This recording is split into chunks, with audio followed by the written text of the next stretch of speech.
제 페이스북에 며칠 전에 이제 부활 탁진하고요.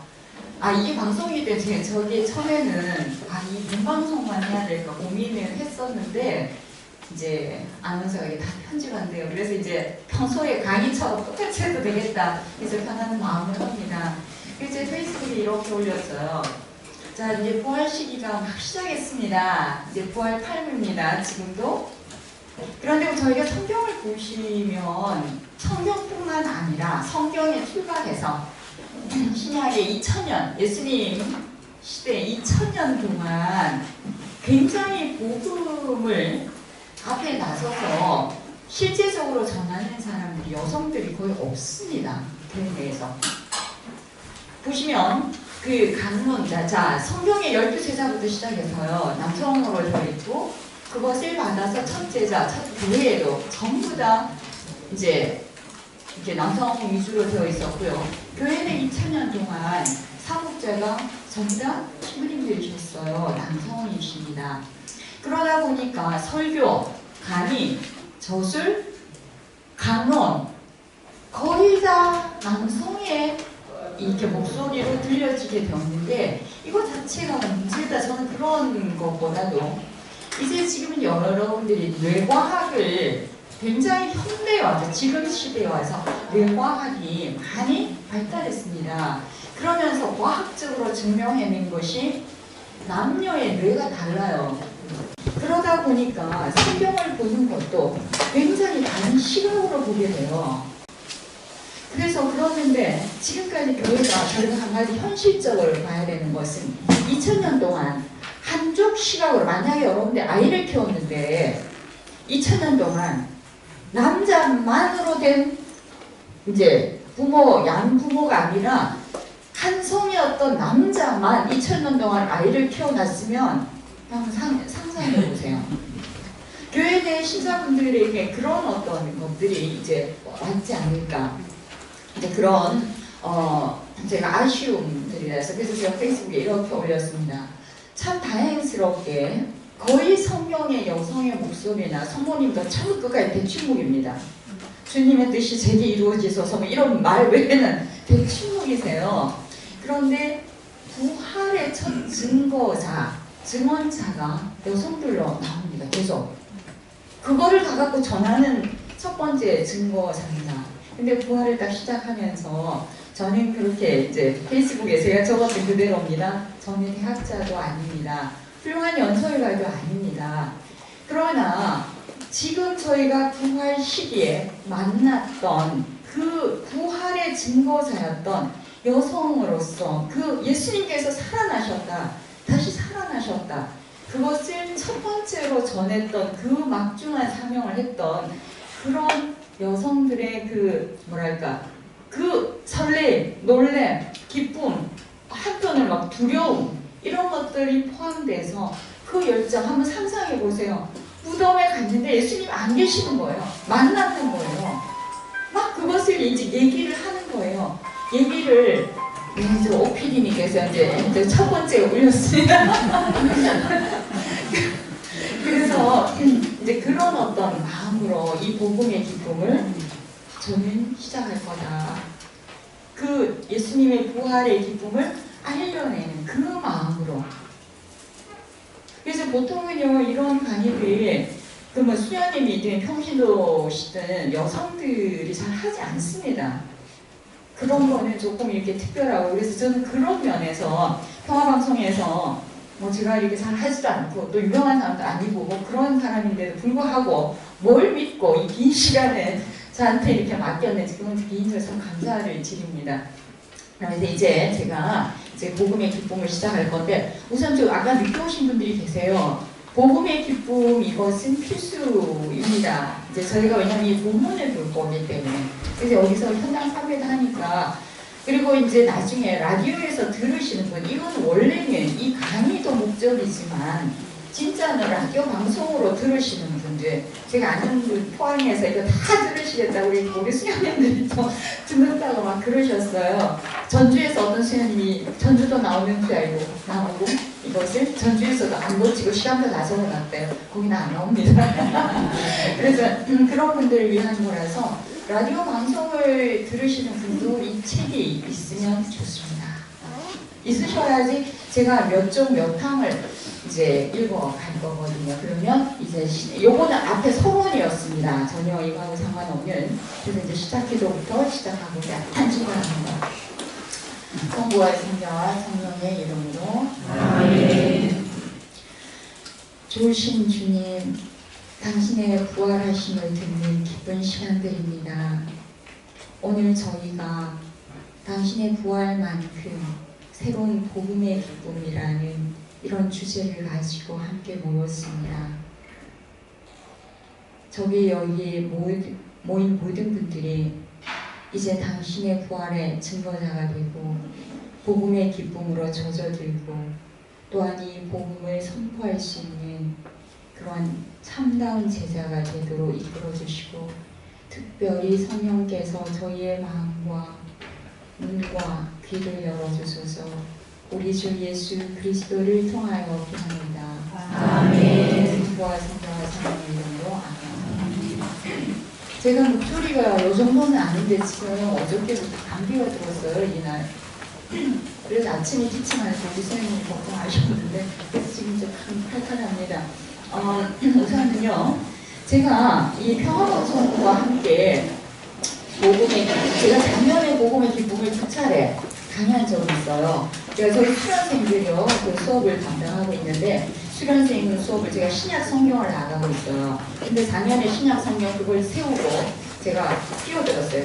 이번 학기는 복음의 기쁨을 강의하겠다. 그래서 수련생들에게 목표로 다른 평신도분들에게 한 적이 있는데 이제 저희가 여기 보시면 제목은 복음의 기쁨이고요. 제가 아까 지금 이거 글씨체 바꾸면서 따라갔어요. 교황님의 그 사도적 권고입니다. 그래서 이 책 표지를 보시면 현대 세계에 어떻게 되나요? 복음 선고에 관한 교황 원고라고 되어 있습니다. 교황 원고 그리고 복음의 기쁨 이렇게 되어 있습니다. 그러면요, 저희가 교황님이 굉장히 많이 말씀하세요. 그러죠?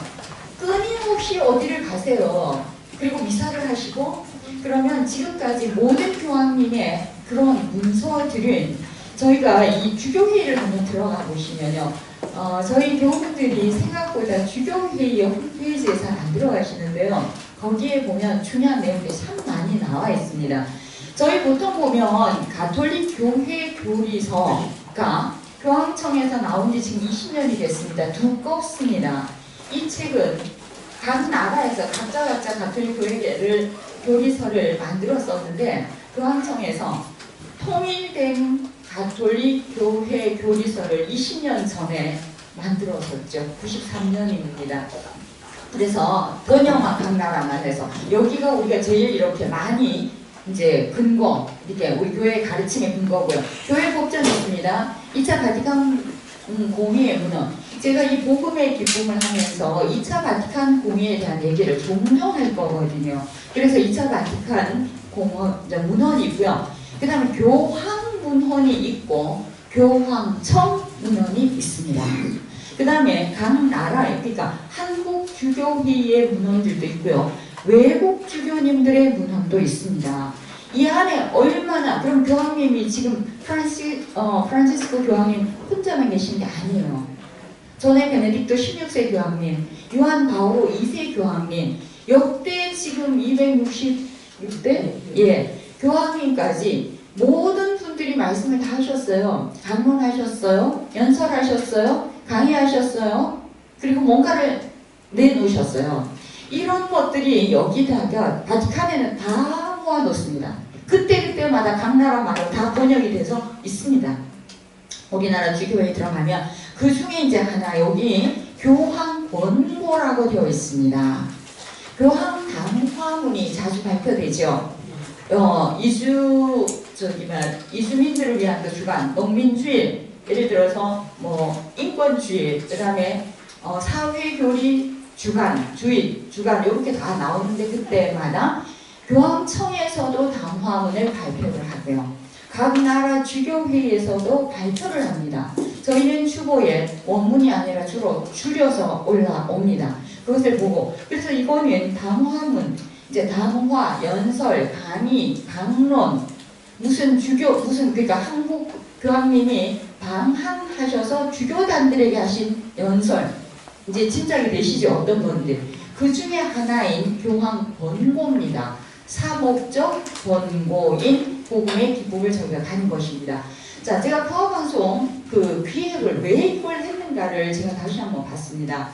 자, 프란시스코 교황님의 복음의 기쁨을 통해 이 책을 말하는 겁니다. 사회적 갈등을 해소할 방법을 찾고 이웃에게 관심을 가질 수 있도록 그리스도의 사랑을 익힌다. 이렇게 기획을 할 때 의도를 잡았습니다. 이렇게 해서 저희가 이 책을 가면서 이 평화방송의 의도는 그렇습니다. 그런데 이 주인공은요, 여기 이 책의 주인공은 누구세요? 교황님이시고요. 그 다음에 더 주인공은 하느님, 예수님, 삼일체이신 하느님이십니다. 자, 그러면 제가 간단하게 이 책을 이제 앞으로 계속 할 거기 때문에 지금부터 26주 동안 시간으로는 이제 13주고 저희는 2시간 합니다. 방송에서는 반을 잘라서 1시간씩 26주를 내보냅니다. 그렇게 돼 있어요. 이제 처음에 저희가 이렇게 의논할 때 그랬어요. 1시간씩 26주 하는 게 나은가. 먼 길을 오셨는데 오고 하시는 시간을 줄이고 우리가 방송을 나누자 이렇게 해서 잘했죠. 네, 이제 그렇게 저희가 나누었습니다. 그런데 이 책을 보시면 처음에 이제 딱 펴시면 서론부터 나와요. 서론부터 끝판이 288항으로 되어 있습니다. 근데요, 이 보시면 제가 여기에 저는 원래 쓰고 싶은 말이 교황님이 아니라 우리나라 번역할 때 그냥 포업이라고 하거나 홀리 파더 이렇게 하거든요. 근데 교종이 더 맞습니다. 84년도에 교황님이 우리나라에 방문하셨을 때 그때 교종을 썼어요. 한국교회가. 그러다 다시 교황으로 돌아갔습니다.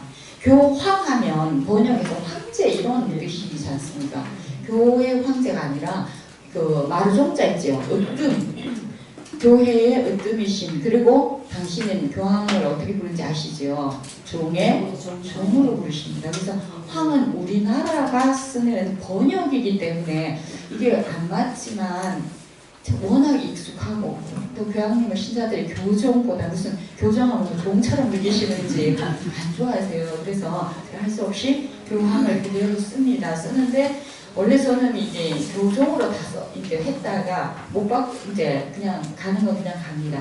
그러면서 이 교황님 자신의 이 책 자체에 보세요. 뭐가 들어있는가? 자신의 믿음, 그 다음에 현실을 보시는 거예요. 우리나라만 보셨을까요? 한국은 아니에요. 전 세계 현재 문제의 모든 것을 직시를 하셨어요. 관찰하셨습니다. 뭐를? 현재 우리가 당면하고 있는 문제거든요. 그리고 그것을 성찰하시는데 우리 가톨릭 용어는 성찰이지만 쉽게 말하면 분석입니다. 지금 어떻게 돼 있는가 분석을 하셨고요. 그 다음에 나서 이걸 적용을 시키는데 어떤 식으로 행동하라. 적용이 그거지요. 그래서 행동하라. 그러면서 이렇게 해주십시오라는 호소와 당부입니다. 호소와 당부로 이런 걸로 이 내용 전체가 되어 있습니다. 그러면서 자, 여기서 이 책은요, 우선 어떤 그 구조도 문어체를 이걸 우리나라 체에서 이제 나중에 보시겠지만 이렇게 생각하시면 돼요. 지금 교황님이 앞에 앉아 계세요. 여기 계시는 분들과 우리 각자 청취자들도 다 앞에 앉아 계시는 거예요. 그러면서 지금 그분하고 저하고 앞에 커피 한 잔을 놓고 그분의 얘기를 듣는 거예요. 저한테. 그래서 베드로씨 이렇게 좀 지금 문제가 이렇거든요. 어떻게 생각하세요? 이렇게 좀 해주시면 안 될까요? 이런 어떤 투로 이게 완전 대화체로 되어 있습니다. 문어체가 아니라 거의 구어체처럼 되어 있습니다. 번역하면서 저희가 좀 딱딱해졌는데요. 그런 기분으로 지금부터 교황님과 마주 앉으셔야 돼요. 이 책을 이해를 잘 하시려면. 우리 보통 문헌 이런 뭐가 딱딱하죠. 신학교에서 신부님들이 배우시는 거 아닌가. 그런 의미가 아니라는 거죠. 그러면서 이제 우선 이거의 근간이 되는, 제가 그 역사를 말씀드리겠지만 사무헌장에 저희 그 2차 바티칸 공의회 4가지 헌장 중에 사무헌장의 그 내용 중에요. 그 주제가 대화와 협력입니다. 그래서 같은 맥락에서 그 정신을 따라서 이제 나중에 방법론을 제시하는데 결론은 가시면 대화하랍니다. 요새 우리나라에 제일 많이 쓰이는 용어 중에 하나가 있죠. 예, 소통, 대화랑 비슷한 거. 소통, 좀 통하자. 소통이라는 말이 있습니다. 그런 같은 그 정신으로 갑니다. 자, 이 책이요, 하늘에서 갑자기 교황님께서 뚝 떨어진 게 아니라 배경이 있습니다. 왜 이 책이 나오게 되었는가에 대한 배경입니다. 지금부터 3년, 2년 전에 저희가 무슨 해를 보냈습니다. 신앙의 해를 보냈습니다. 그때 신앙의 해를 왜 보냈느냐 하면 2차 바티칸 공의회 개막 50주년이었습니다. 그래서 그게 공의회가 1962년에 열렸거든요. 그래서 2012년과 또 하나 같이 있었습니다. 아까 말씀드렸던 가톨릭 교회 교리서 발간 20주년이 맞물려 있었어요. 그래서 그것에 대해서 신앙의 해를 하면서 그때 전임 교황님이신 그 베네딕토 16세 교황님이 들으셨어요. 신앙의 해를 왜 신앙의 해 굉장히 그 좀 특별한 그 뭐랄까 특이한 해였습니다. 신앙의 해 갑자기 신자들 보고 신앙 다 있는데 소리들 신앙의 해 그랬어요. 왜 그랬을까? 자, 이 신앙의 해는요 왜 그랬는가 하면 지금 현대사회에 보면 이제 하느님이 안 계셔도 충분히 살 수 있는 세상 같지 않으세요? 하느님 말고도 좋은 게 너무 많아요. 하느님 특별히 뭐 필요한 게 우리가 간절하게 뭐 매달릴 일이 잘 없어진 것 같은 그런 풍조라는 거죠. 오늘날 하느님 자리에 대신 들어가 있는 게 너무 많아요. 그래서 다시 한번 전 세계 가톨릭 신자분들이시여 이제 정말 이 신앙이 도대체 뭔지 그리고 다음 세대에 이걸 내려줘야 됩니다. 지금 부모님들이요 옛날에 저희 자동유아 영세를 받았습니다. 근데 지금은 제 그 고종사촌 동생 부부한테 제가 한번 들었어요. 너네 아이들을 세례 안 시키냐? 초등학교였는데 지가 커서 자기가 선택하게 하도록 한대요. 그러더라고요.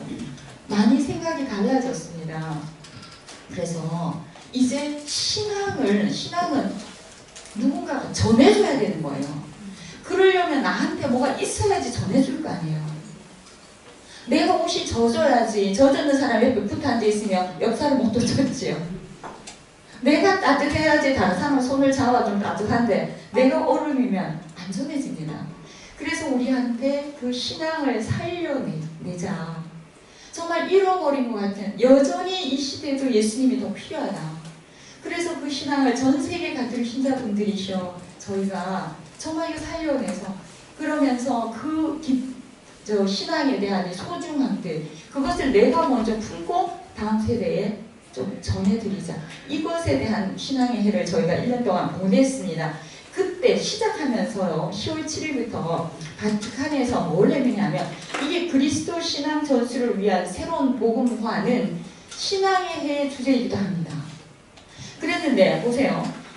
예수님의 신앙 전수가 뭡니까? 전하고 받고 다음에 연결되는 거죠.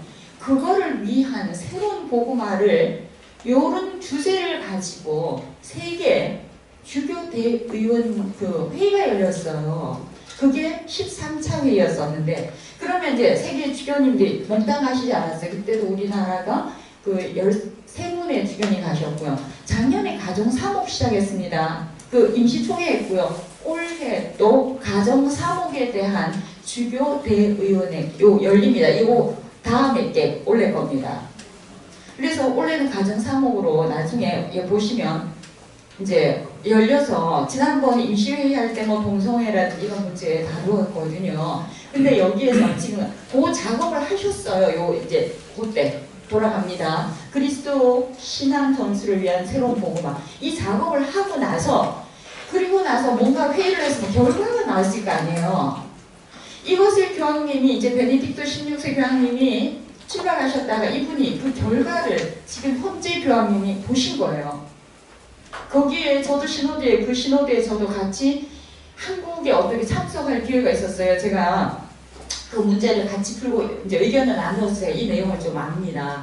그런데 그때 나온 결과를 가지고요. 교황님이 보시면서 여기서 교부라고 하는 것은 거기에 모인 우리 주교님들을 말씀하세요. 그 세계 주교 대의원회에 모인 주교님들을 교부라고 합니다.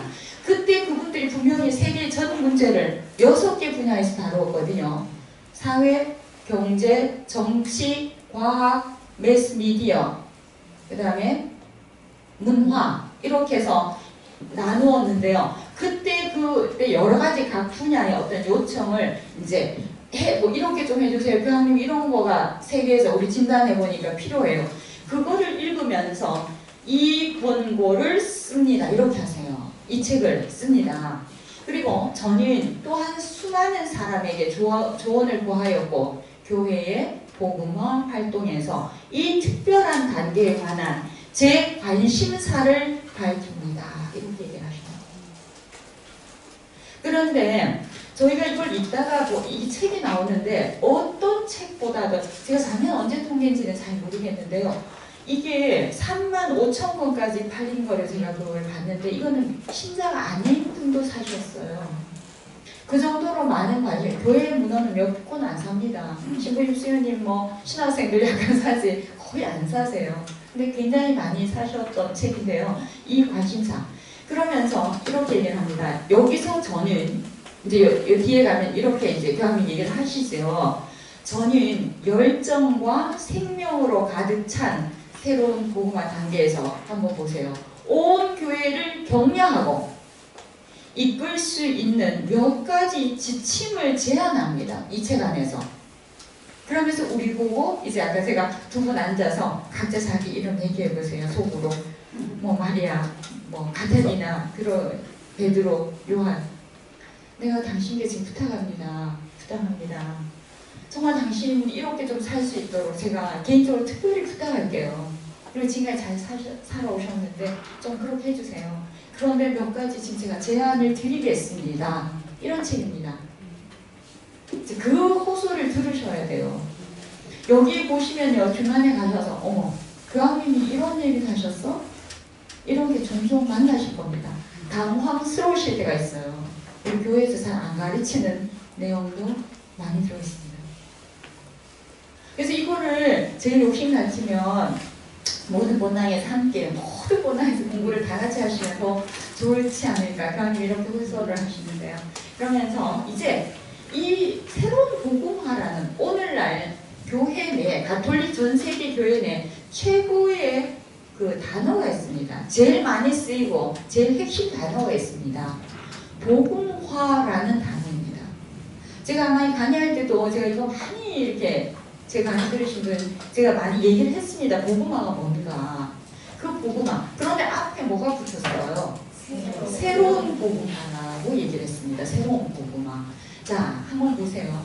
삼위일체이신 하느님이요. 예수님을 포함해준 하느님께서 구약시대부터 당신 백성에게 뭔가를 계속 얘기해 오셨죠.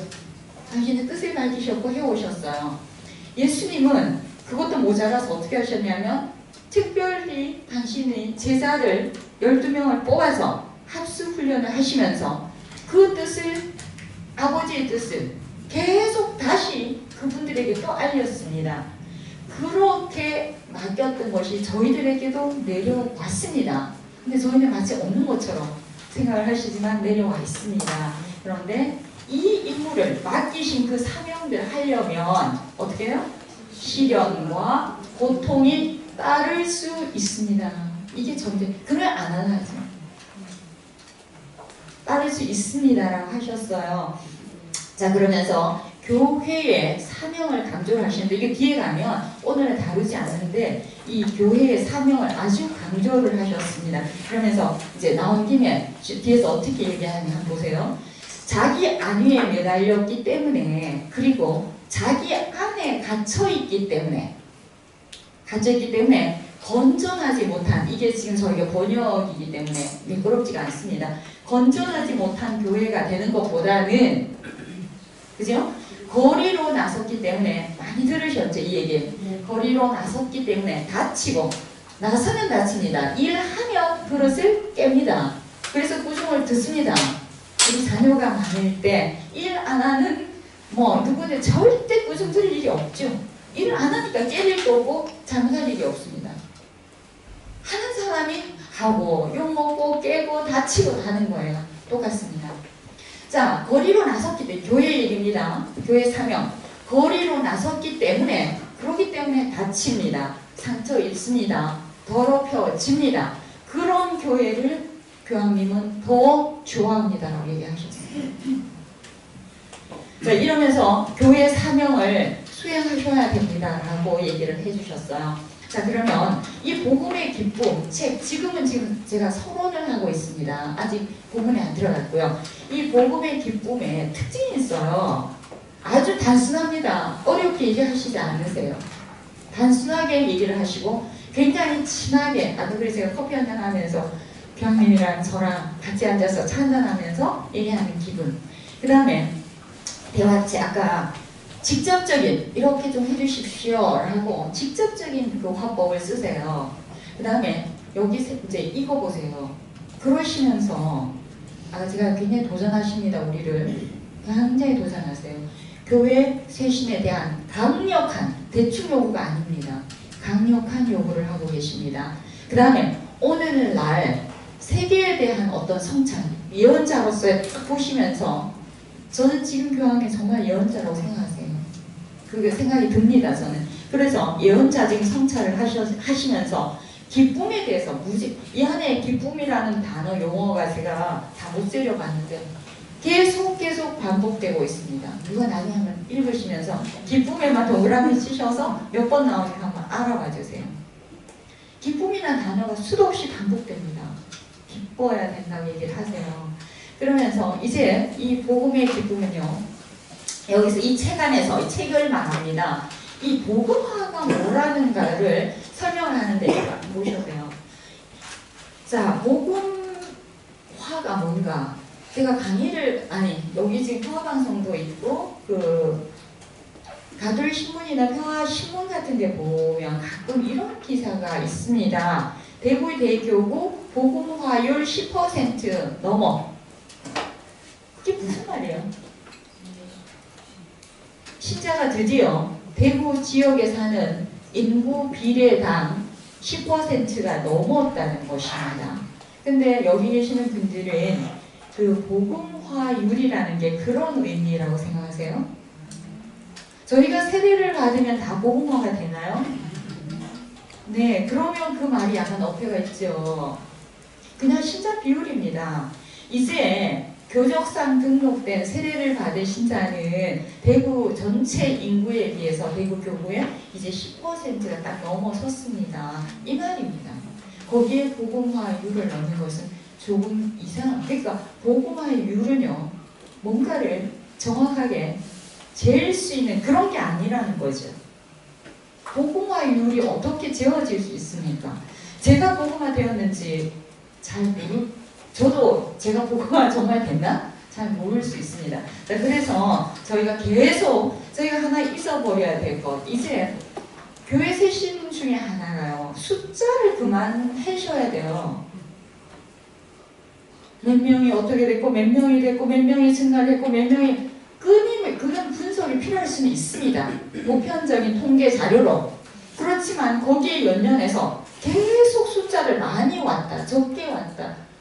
그래서 제가 오늘도 원래 저희가 방송을 하는 거라서 그랬는데 이제 걱정하시길래 한 분이면 어떻고, 두 분이면 어떻고, 10분이면 어떠냐. 이제 그렇게 했어요. 그래서 저희가 좀 편안한 마음으로 이제 시작을 했었는데, 이제 그런 이제 복음화라는 것을, 그러면 진정한 복음화라는 것이 무엇인지를 이 책에서 밝히고 있다, 이 말입니다. 그래서 이제 요거는 넘어가고요. 자, 여기서 교황님은 여기 사진이 앞페이지 다 해서 활짝 웃으면서 저희를 쳐다보여요. 각자 나를 쳐다본다고 생각하세요. 우리 얼마나 비박박박하고 이렇게 손 흔들었나요? 자, 이 복음을 통해서 지금부터 이제 비박박박가 중요한 게 아닙니다. 지금부터 이제 당부하는 거, 엄마 말 좀 들어라. 좀 나한테 선물 카네이션 안 달아줘도 되니까 평소에 말 좀 들어라. 그런 심정으로 보시라는 거죠. 여기에, 자, 여기에 교황님 활짝 웃으시면서 나를 쳐다보고, 지금 누구야? 내가 지금부터 이 책에서 뭐를 얘기를 하고자 하냐면 두 가지입니다. 첫째, 교회가 뭐냐고 질문하십니다. 교회가. 중요한 질문입니다. 어머, 교회를 몰라. 저 아는데요. 저 어느 건날 신자인데요. 가톨릭 교회 제가 잘 알고 있는데요. 친한데요. 매일 미사 가는데요. 제가 얼마나 그 교회, 그 성당이 어디 있는지 잘 알고 있는데요. 이런 의미가 아니라는 겁니다. 각자 질문하세요. 다음에 보세요. 교회가 도대체 뭔가? 나한테 교회가 뭔가입니다. 교회가 뭔가? 자, 계산, 천주, 교회. 교회가 뭔가?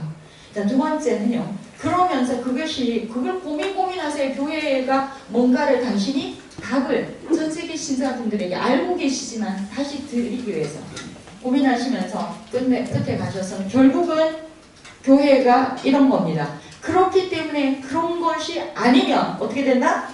쇄신을 하셔야 됩니다. 이 말입니다. 이게 아주 중요한 문제입니다. 교회가 뭔지를. 그래서요, 저희가 교회가 뭔지, 예수님이 누구신지를 어떻게 알아듣느냐에 따라서 신앙생활하는 것이 천차만별입니다. 여기서 그 다음 두 번째입니다. 그런 교회는 세상을 위해서, 이 책에서 말합니다. 자, 이것이 교회입니다. 이런 것이 교회입니다. 라고 얘기해서 이 교회는 이제 우리가 살고 있는 세상에 도대체 무엇을 해야 됩니까? 라고 묻습니다. 그걸 좀 해주십시오. 나 혼자 다 못하잖아요. 그거를 부탁하십니다. 그러면서 복음화에 헌신을 좀 해주십시오. 라고 설명을 드립니다. 복음화는 처음부터 끝까지 여기에 주제입니다. 그래서 딱 단시간에 이거입니다. 라고만 한 단어로 말씀드리기가 힘듭니다. 그 다음에 이 복음의 기쁨에서 이 책에서 교황님은 뭐를 하지 말라는 게 있어요. 하지 말라. 뭐를 하지 말았나요? 복음이라는, 여러분들 복음이 뭔가? 복음이요. 복음을 교회라는 건물 혹은 제도 안에 문자로 가두시면 안 됩니다. 오는 게 없으세요? 아, 예, 고맙습니다. 오는 게 없으세요? 있다고 그러셨죠?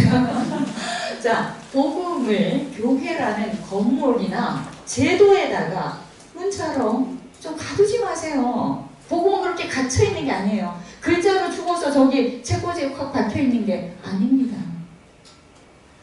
그러면서 이제 신앙생활이라는 것이 주일에 성당에 가서 미사 참여하는 것이 다른 분들이 꽤 많이 계세요. 자매님들과 면담하면서 형제님은 신앙생활 어떻게 하세요? 우리 그이는요 미사는 안 맞습니다. 이렇게 대답하시는 많은 자매님들을 만나세요. 그거라도 고맙다는 표현일 수도 있고요. 그 정도로서는 기본은 하고 있다라는 표시인데 교황님은 그렇게 얘기하지 않습니다. 그것이 자 그렇게 생각해서 그걸 하지 말라고 하세요. 그 다음에 복음의 기쁨에서 이 권고하는 게 있어요. 권고하는 것. 그래서 나중에 교회가 뭔지 우리가 그냥 단도직입적으로 짧게 그냥 얘기를 한다면 교회란 뭘 교회를 하나요? 둘이나 셋이 하느님의 이름으로 모여있는 사람들의 모임입니다. 건물이 아닙니다. 제도가 아닙니다. 교회 제도 자체가 아닙니다. 하느님 백성들의 모임이에요. 그 사람들의 모임이거든요. 하느님을 정말 진정으로 사랑하고 따르는 그 제자들의 모임.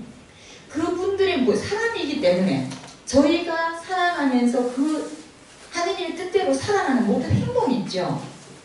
참, 나의 살아서 표현되는 모든 것. 그것이 이제 어떻게 되냐면 이 복음의 기쁨에서 그것이 중요한 거예요. 그게 뭐를 드러내야 된다? 그 안에 나의 삶에서 바로 예수께서 원하셨던 하느님이 뜻이 나를 통해서 내가 행동하고 말하고 살아가는데 그 가치가 드러날 때만 저희가 신자인 거죠. 미사를 가도 되는 게 아니라는 거예요. 미사는 중요하죠. 미사를 제가 나중에 말씀드리겠습니다. 저희 미사도 갑니다.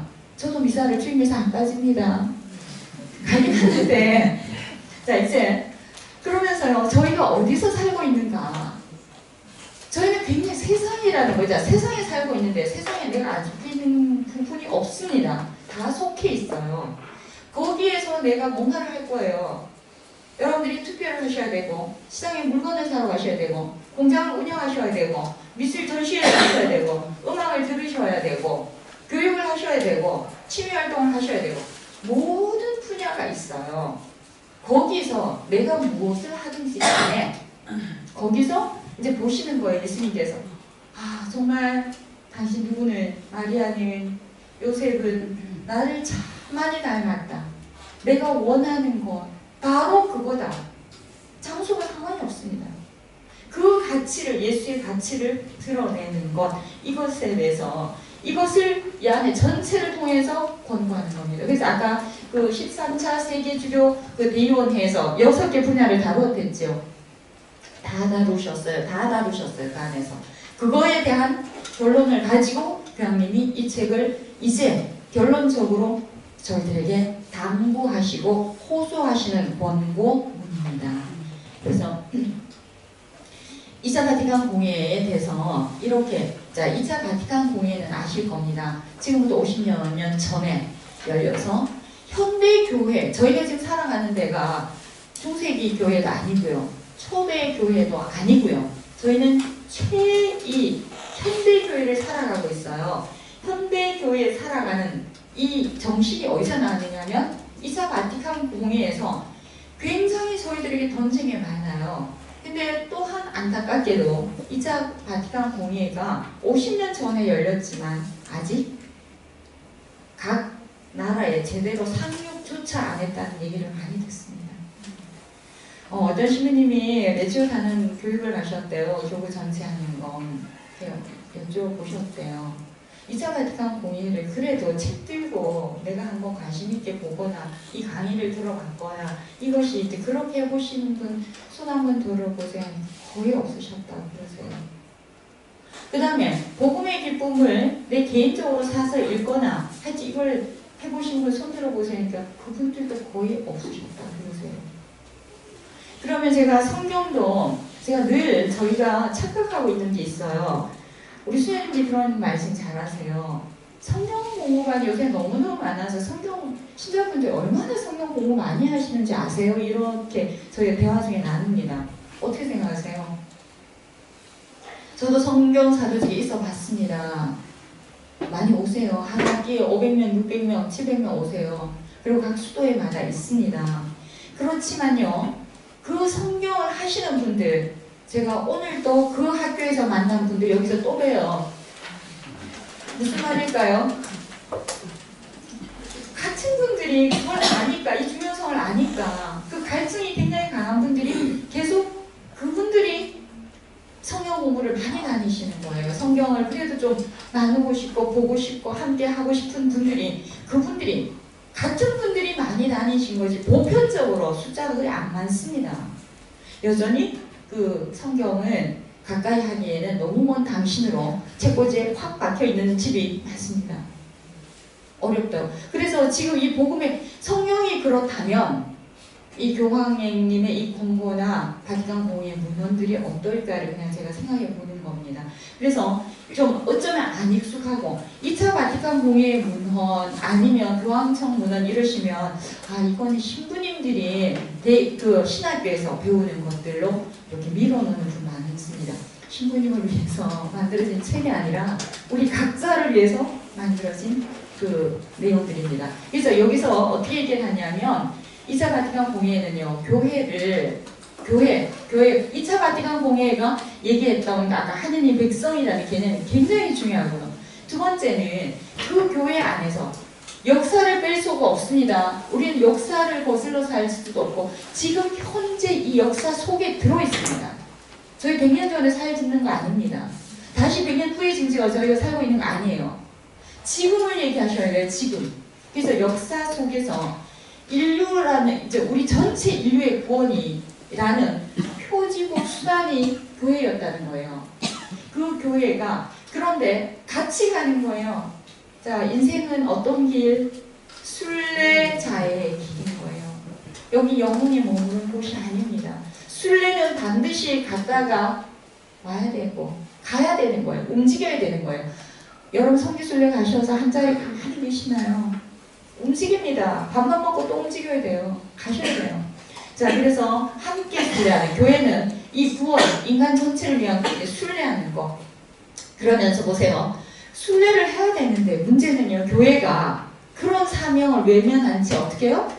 안주하거나 관리에만 몰두하는 거. 저는 정말 교황님이 그런 표현을 합니다. 교회는 관리하는 데가 아니라는 거예요. 관리, 행정, 구조, 조직 이런 용어는 원래는 교회 용어가 아닙니다. 커지다 보니까 그런 용어가 들어왔죠. 그래서 이렇게 됐다는 거. 그러면서요. 이제 우리나라를 한번 보시면요. 우리도 그럭저럭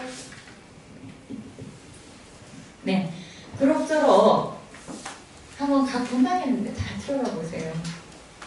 저희가 바뀌고 새로운 분이 가시고 신자분들도 버티다가 저분이 가시면 이러면서 버티는 경우 얼마나 많아요. 땀을 또 기대하면서 또 버티고 그냥 유지하고 조금 안 나오시다가 딴 데 가셨다가 뭐 이렇게 왔다 갔다 하시면서 저희가 버티잖아요. 그런 것들을 적절하게 유지하고 관리하는 것들로 굉장히 교회가 많이 머물러 있다는 거예요. 그러면서 이 교황님은 이렇게 얘기해요. 용감하게 좀 일어서서 나가세요. 그렇게 얘기하세요. 용감하게 일어서세요. 정말 잘 우리가 오셨다가 교회에 오셨다가 자 미사가 끝났으니 가서 복음을 전합시다라는 말씀을 열심히 듣고는 집에 가십니다. 그또 사시다가 일주일 만에 또 오세요. 그러니까 이제 그런 거를 말씀하시는 거예요. 그래서 이제 여기서 지금 제가 요걸 하기 위해서 이제 사인이라는 그 이 안에 우리 그 성경도 보시면요 사인이라는 게 있어요. 근데 이 사인을 번역할 때 우리 수학에서 사인 그 기호 나오지 기호 이게 사인이죠. 그런 의미는 아니고요. 성경이나 우리 교회 안에서는요 이게 징표라는 얘기입니다. 징표. 어떤 걸 보시면 여러분 환시 환청이 자주 들리면 문제입니다. 네, 그런 의미가 아닙니다. 어떤 징표. 이 시대를 보시면서 그러시면서 예수님도 그러셨죠. 야 바람이 어디서 불고 비가 어떻게 올 거고 우리 그런 거 잘 알잖아. 이런 거 보니까 내 허리가 온몸이 쑤시는 거 보니까 비가 오겠다. 그겁니다. 그건 너무 잘 알아들어요. 저희가 잘 알아듣지만 이제 이 세상 안에서 징표를요 그 사인을 저희가 보는데 그 사인은 한편으로는 경고입니다.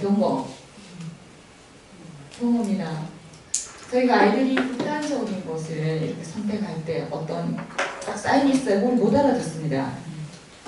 쉽게 흘러버립니다. 근데 나중에 결과를 보고 그때 그래서 그랬구나. 여러분들 그거를 놓치면 안 됩니다. 그걸 예리하게 보는 사람이 있어요. 어떤 사인들은 그걸 절대 못 알아채는 사람이 있어요. 그런데 못 알아차리면서 교회에 중요한 역할을 맡아서 목소리를 크게 내면 정말 안타깝습니다. 우리 그럴 때 많이 봅니다. 목소리만 커요. 또 우리 목소리 큰 사람한테 물리잖아요. 정말 사인을 알아보는 사람, 징표를 알아보고 그 경고를 알아보는 사람들 따로 있는데 그들 목소리가 작아요. 그래서 저희들 거의 잘 보셔야 돼요. 그러면서 이 사인이라는 징표라는 것은요 한 의미는 경고 표시입니다. 경고예요. 엄마가 말했다. 이제 목소리 올라간다 이러면 내가 딱 이렇게 하잖아요. 그런 것처럼. 자, 그 다음에 안내라는 그런 역할이 있습니다.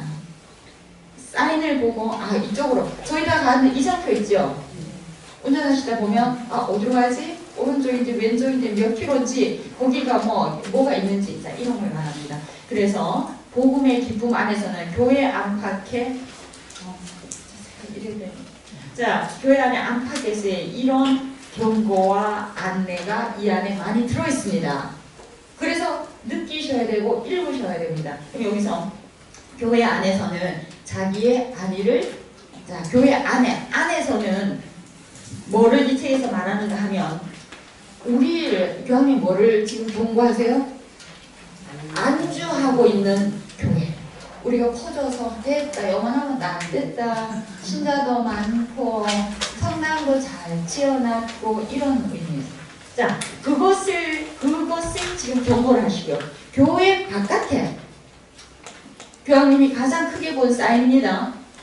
경제 문제와 평화에서 평화 부분 전 세계에 지금 얼마만한 전쟁과 갈등과 여러분들 아시죠?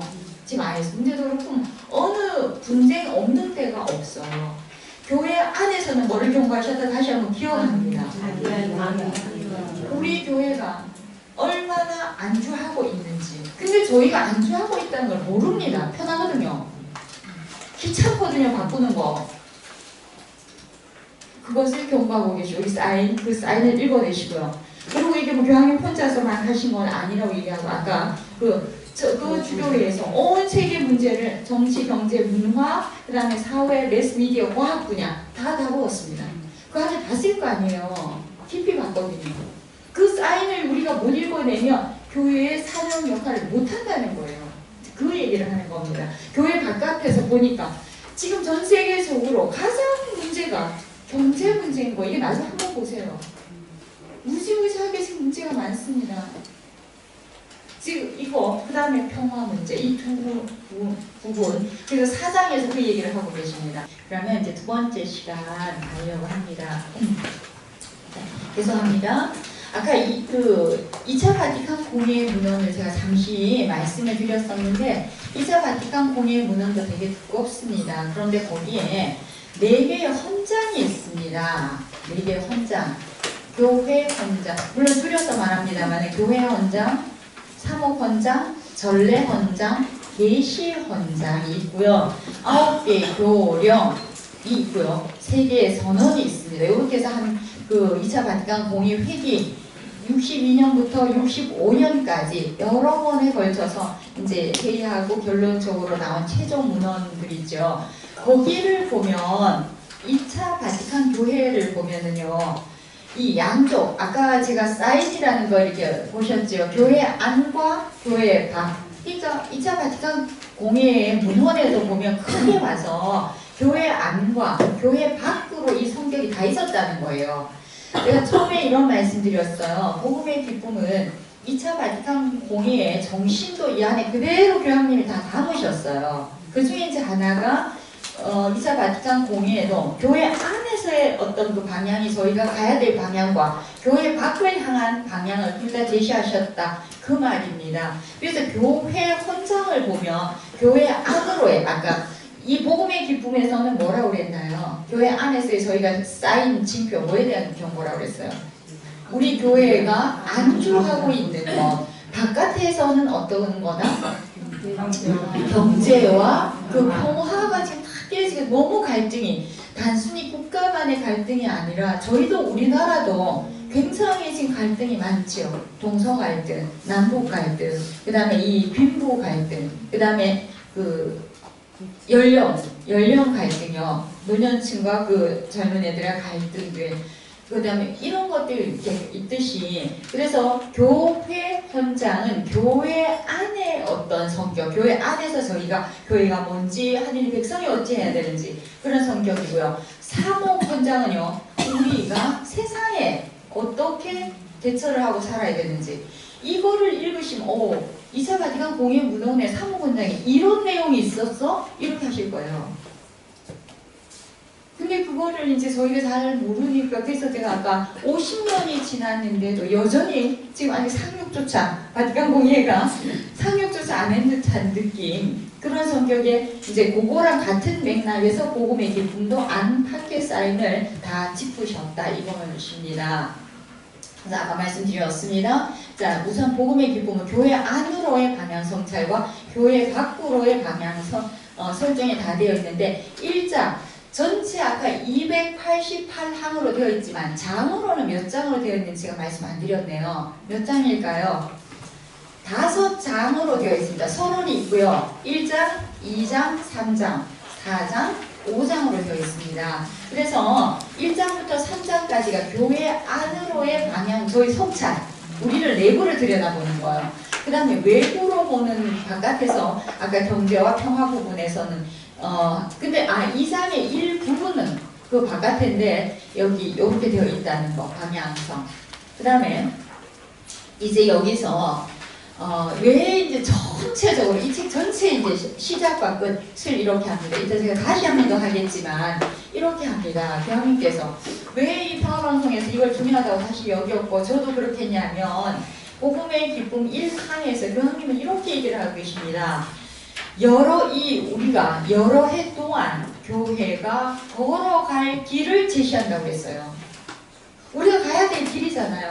교황님께서 저희 한 사람 한 사람에게 자 이렇게 갈 거라고 여러 해 동안 걸어갈 길을 제시한다는 그 뜻을 밝히셨고요. 마지막 결론을 어떻게 하느냐 하면 그렇게 가기 위해서 성령께 도움을 청하고 성모님께 특별히 간구하고 그래서 마무리하면서 우리의 갈 길을 좀 밝게 성령께서 인도해 주십시오. 이렇게 마감을 합니다.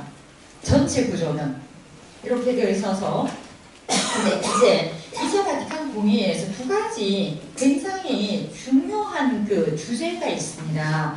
그래서 우선은요 이 2차 바티칸 공의회에서는 뭐를 얘기를 하냐면 우리끼리 이제 교회의 쇄신에 대해서 엄청 얘기를 하고 있습니다. 교회가 변해야 된다. 그래서 변해서 왜 변하면 뭐가 좋은데 이 말이에요. 현대 사회에 적응해야 된다. 교회가 우리끼리 우리는 세상에 사는 사람들이거든요.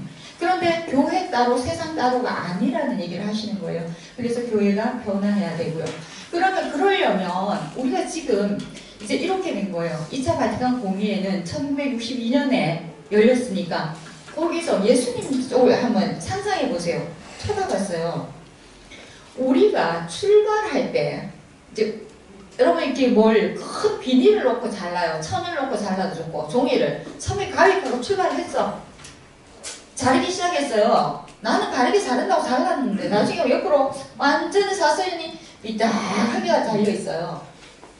그런 경험 있으시죠? 네. 출발할 때는 그 각도가 0.1도일 수 있어요. 자꾸 잘라가면 그게 각도가 삐뚤어진 게 선을 딱 그어놓으면 이 선을 쫙 가면 다른데 혼자 대충 하다 보면 약간 달라진 게 끝에 길면 길수록 각도가 엉뚱한 데가 있습니다. 그렇죠. 그런 경험 있으실 거예요. 자, 2000년이라는 세월이 있어요. 자, 2000년 세월 동안 예수님이 오셔서 예수님이 그 하느님 자체이시잖아요. 사셨어요. 근데 예수님이 이제 더 이상 이렇게 사람의 몸으로 강생하는 육체의 몸으로 안 계셨고 성령의 활동을 해주셨고 도와주셨고 삼위일체가 활동하셨어요. 근데 저희가 그것에 각자가 그때 시대마다 예수님의 뜻이 이러할 거라고 하면서 제도도 만들고 책도 만들고 가르침을 살을 더 붙이고 해서 2000년을 딱 지나와서 여기 쳐다봤어요. 저 다시 쳐다보니까 이 각도가 상당히 옆으로 가 있는 거예요. 그걸 2차 바티칸 공의회에서 본 거예요. 아주 솔직하게 본 거예요. 이거는 아니다. 우리의 스승이셨던 이 교회의 주인이신 예수님이 하라고 한 거는 이게 아닌데 왜 이렇게 오랜 세월 동안 옆에 가 있나 이러면서 그럼 다시 안 될 때 어떻게 해요? 제가요 그 밑에 그 카펫 같은 거 제가 그 일할 때 우리 그 경당이 이거보다 더 길어요. 카펫을 돌돌돌 말아가기 시작합니다. 약간 각도가 빛나는데 끝에 가면 이게 완전히 들어가서 엉뚱하게 돼 있어요. 그거를 크고 두껍기 때문에 이렇게 두드려도 작은 종이는 들어갑니다. 안 들어가요. 어떻게 해야 되나요? 다시 펴야 됩니다. 펴서 처음부터 다시 말기 시작합니다. 맞죠? 네. 그래서 지금 여기 원천으로 돌아가자. 펴라가고 다시 처음부터 출발부터 말기 시작을 다시 해야 되는 거예요. 그 원천으로 돌아가자가 두 가지 원천이 있습니다. 하나가 성경입니다. 성경. 성경 외에 이게 율법이 똑같잖아요. 십계명에서 출발해가지고 신학시대에 그렇게 많은 세부 조항이 붙어서 사람들이 그거 지킨다고 꼼짝달싹을 못했어요. 그걸 예수님 보셨잖아요. 그거를 탓하신 거예요.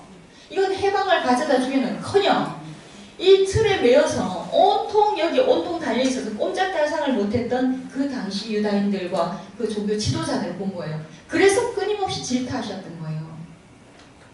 자, 우리도입니다. 세월이 2000년 동안 이렇게 흘리면서 2차 바티칸 공회가 섰습니다. 서서 우리 교회를 뒤로 돌아본 거예요. 굉장히 옆으로 가 있는 게 많았습니다. 그래서 교회 연장 8장 같은 데도 성모님에 대한 것도 탁 정리를 했습니다. 근데 아직도 정리 안 된 게 거기서는 공회에서 정리가 됐는데 우리 실생활 안에서 신심생활 안에서 정리 안 된 게 많습니다. 그래서 두 원천 어디로 돌아가라 이거 없으면 안 돼요. 성경입니다. 성경으로 돌아가라고 했고요. 또 하나 원천 뭐냐면 초대교회의 그 신자분들의 첫 교회 공동체에 한번 보세요. 그게 어디 나와 있나요? 잘 나와 있습니다. 어디에?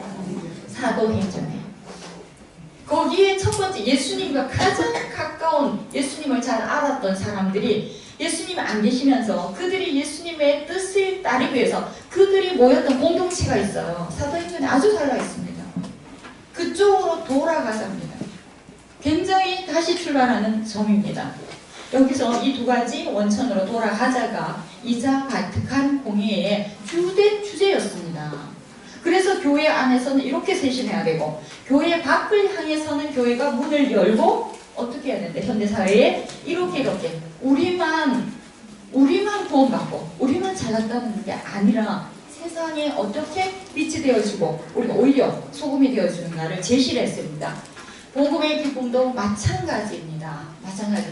그래서 복음이라는 아까 제가 성경 복음이라는 이 원천은요 지금도 그래서 많은 분들이 복음에 이렇게 투신하시기보다가 옆으로 가서 다른 데다가 하시는 분들도 아직도 많으세요.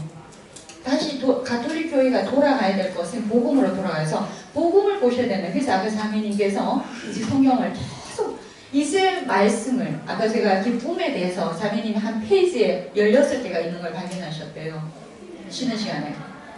그러면서 도대체 기쁨이 뭔가? 그래서 본당에서 우리는 기쁨에 대해서 얘기하는데 누가 장가가고 얼마 하면 홈쇼를 얼마 하고 이런 얘기가 주로 실생활에 그러잖아요. 그래서 예수님의 얘기를 좀 하면 왕따시키고 별나다 그러고 뭐 약간 광신자 취급할 수도 있고 뭐 그렇잖아요.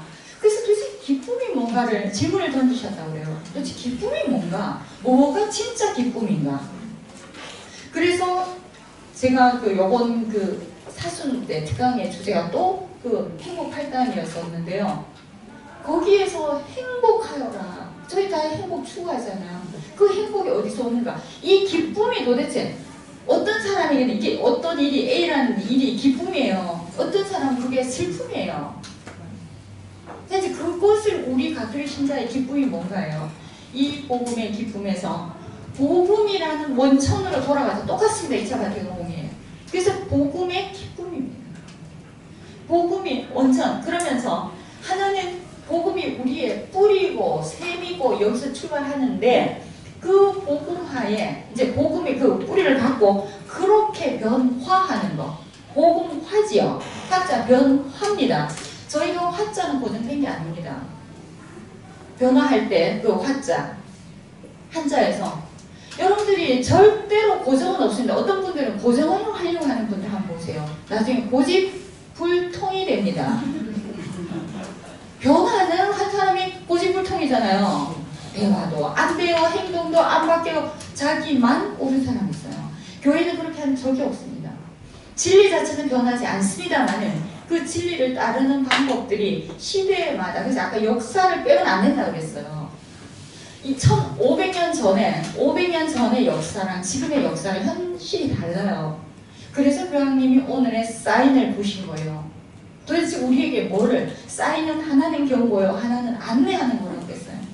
이쪽으로 가야 된다. 사인, 경고, 여기에다 해골 바가지 딱 그려놓고 곱하기 넣으면 들어가면 안 되지요.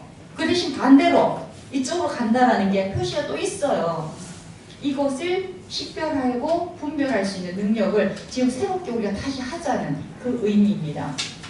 그래서 자, 이제 이렇게 하면서 전체 복음의 기쁨의 서론을 저희가 봤습니다. 복음의 기쁨이 왜 탄생했는지, 그 다음에 무슨 연유를 일으키게 됐는지, 구조는 어떻게 되어 있는지, 그 다음에 앞에서 교황님은 우리에게 앉혀놓고 나한테 무슨 당부를 하시는지, 이런 얘기를 이제 나누었습니다. 이제 두 번째, 이제 본문으로 들어갑니다. 계속 저희가 이제 본문을 가지고 할 건데, 그래서 책이 꼭 필요하다고 말씀드렸습니다. 본문입니다. 본문, 이제 1장이, 근데 오늘은 1장을 들어갈 수가 없습니다. 서론만 하겠습니다. 서론을 하는데요. 제가 지금 큰 틀 안에서 말씀을 드리겠습니다. 우선 그 첫 번째 장에서는요, 교회의 쇄신, 아까 교회가 변화해야 된다고 했잖아요. 완전히 새롭게 변화해야 되는 거에 대해서 얘기했는데, 우리나라에서 교회에 환골탈태라는 용어가 있습니다. 그러면서 이게 지금 시급하답니다. 난 해도 되고 안 해도 되고 뒤에 가서 하지 뭐, 이게 아니라는 거예요. 어떻게 해야 되나? 시급하다 지금. 정말 저도 시급성을 느낍니다. 제가 아는 어떤 신부님 조카예요. 삼촌, 이제 삼촌 신부님이잖아. 삼촌. 저는요 20살까지만 성당 다닐 거니까 그다음부터 저보고 다니라고 얘기하지 마세요. 그랬대요. 나 선언을 했대요. 새로운 세대의 사고방식, 열심한 그 가정이에요. 이게 신앙이 아주 깊은 가정인데 지금 그렇게 이게 다음 세대에서 이제 얘기를 하는 거죠. 중학생인가 그래요. 저희가 이제 하여튼 사고가 다른 거에 대해서 저희가 부정할 수가 없거든요. 근데 이제 긴급합니다. 쇄신이. 그러면은요, 현재 교회 활동이 한번 보세요. 저희가 이렇게 보려면 현실을 잘 보셔야 돼요. 지금 우리 주변에 성당에서 매일 일어나고 있는 일들, 내 주변에서 나의 친구들이 일어나고 있는 일들, 내가 하고 있는 일들, 그 현재 교회 활동, 교회라는 것은 하느님의 백성들의 모임, 사람들의 모임이라고 했어요. 그러니까 내가 하고 하는 일이 다 교회 활동이 돼야 되거든요. 뭐 가서 봉사활동 하는 것만 얘기하는 게 아니에요. 말과 행동과 뭐 운전하시더라도 현재 교회 활동이 복음화 사명과 교회다우면서 교회답다 라는 그 사실에서 멀어지고 있다고 교황님은 얘기하십니다. 교회 활동이 굉장히 사적 계모임 내지는, 이렇게 하면 얘가 이게 떠오르실 겁니다. 그런 교회다움에서 멀어지고 있고요. 왜 긴급한가? 두 번째, 교회가 생명력과 열정이 없다는 거예요. 그렇기 때문에 재미가 없는 거예요. 뭐가 재밌는지는 모르지만 엄마 성당감 재미가 없어. 그럼 실제로 재미가 없어요. 진짜 재미가 없어요. 그럼 어떻게 할 건가? 아까 그랬잖아요. 더 재밌는 건 놀이공원을 가거나, 최고로 애들 좋아하는 게 뭡니까? 폰의 게임입니다. 컴퓨터 게임이에요. 제가 이거 지금 살고 있는 그 성당 앞에 지금 큰 또 성인이 있잖아요. PC방이 생겼더라고요. 오락장. 그래서 제가 그 지나갈 때마다 이 안에서 이렇게 어른들이 모여서 하시면서 아이들에게는 폰 하지 마라, 게임 하지 마라 하실 것 같아요. 제가 알고 있는 그 아이의 아버지도 거기서 나오시는 거예요. 걔가 공부할 때 이걸 안 놓거든요. 폰에서 안 놓거든요. 자, 이제 그런 거는, 그래서 재미는 그게 더 있을 수 있어요. 그게 더 있을 수 있지만, 여기서 말하는 교회가 정말 줄 수 있는 생명력이 뭘까? 생명력과 열정을 지금 잃고 있다. 이 우리나라만 얘기하는 게 아닙니다. 서양의 모든 성당들이 거의 비어있다는 거 아실 겁니다. 우리도 158개 본당 중에 138개 본당이 고령화 본당입니다. 통계 수치가 나와 있습니다. 자, 이제 이 세대가, 여기 계시는 분들, 이 세대가 10년 뒤에 아마 또 훨씬 줄어들 있을 겁니다. 20년 뒤에, 30년 뒤에. 밑에가 없으니까요. 생명력과 열정을 잃고 있습니다. 그 다음에 교회가 현실에 엄청 안주하고 있는 모습을 굉장히 고민하시고 걱정하고 계시는 교황님입니다. 이래서 쳐다보면서 현실을 파악하시면서 그 보셨잖아요. 주교 세계 그 신호들 통해서 당신도 알고 계셨고 그걸 좀 더 구체적으로 세계의 대학자들이 모여서 그걸 다 현상을 내놨는 거예요. 아, 이래가면 아닐 것 같다. 이러다가 교회가 작아지는 건 괜찮지만 하느님을 잃어버릴 수가 있겠다. 그 우려를 하신 거예요.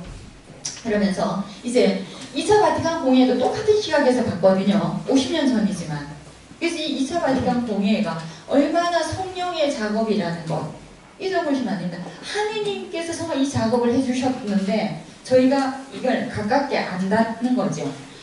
자, 2차 바티칸 공회에는요, 교회의 사명, 임무는 이런 것을 수행하는 것이, 자, 교회가 우리의 사명이 있잖아요. 이것을 제대로 수행한다는 것이 바로 인류 전체를 위한 사랑과 존경이라는 게, 우리 교회 역할을 제대로 하면 이게 바로 인류를 위한 그 선물이고 그것이 사랑이고, 우리가 그 교회의 사명을 제대로 이행을 못하면 선물이 안 되는 거죠. 그 점에서 이해가 되시나요? 그래서 교황님이 진짜로 교회의 사명을 이행하고 수행하면 그거 자체가 전 인류를 위한 선물이고 정말 사랑과 존경이라고 표현을 하세요. 그러면서 이제 짧게 말씀드리면 교회의 사명과 그 임무가 뭐라고 그러느냐. 첫 번째, 시대의 징표를 끊임없이 탐구하고, 제가 그랬잖아요. 자동차를 운전할 때 뭐가 덜덜덜덜 거리는 거예요. 아니 뭐 어디 불이 막 들어오거나 뭐가 이상한 거예요. 뭐가 차가 한쪽으로 기우는 거예요. 징표잖아요. 세우셔야죠.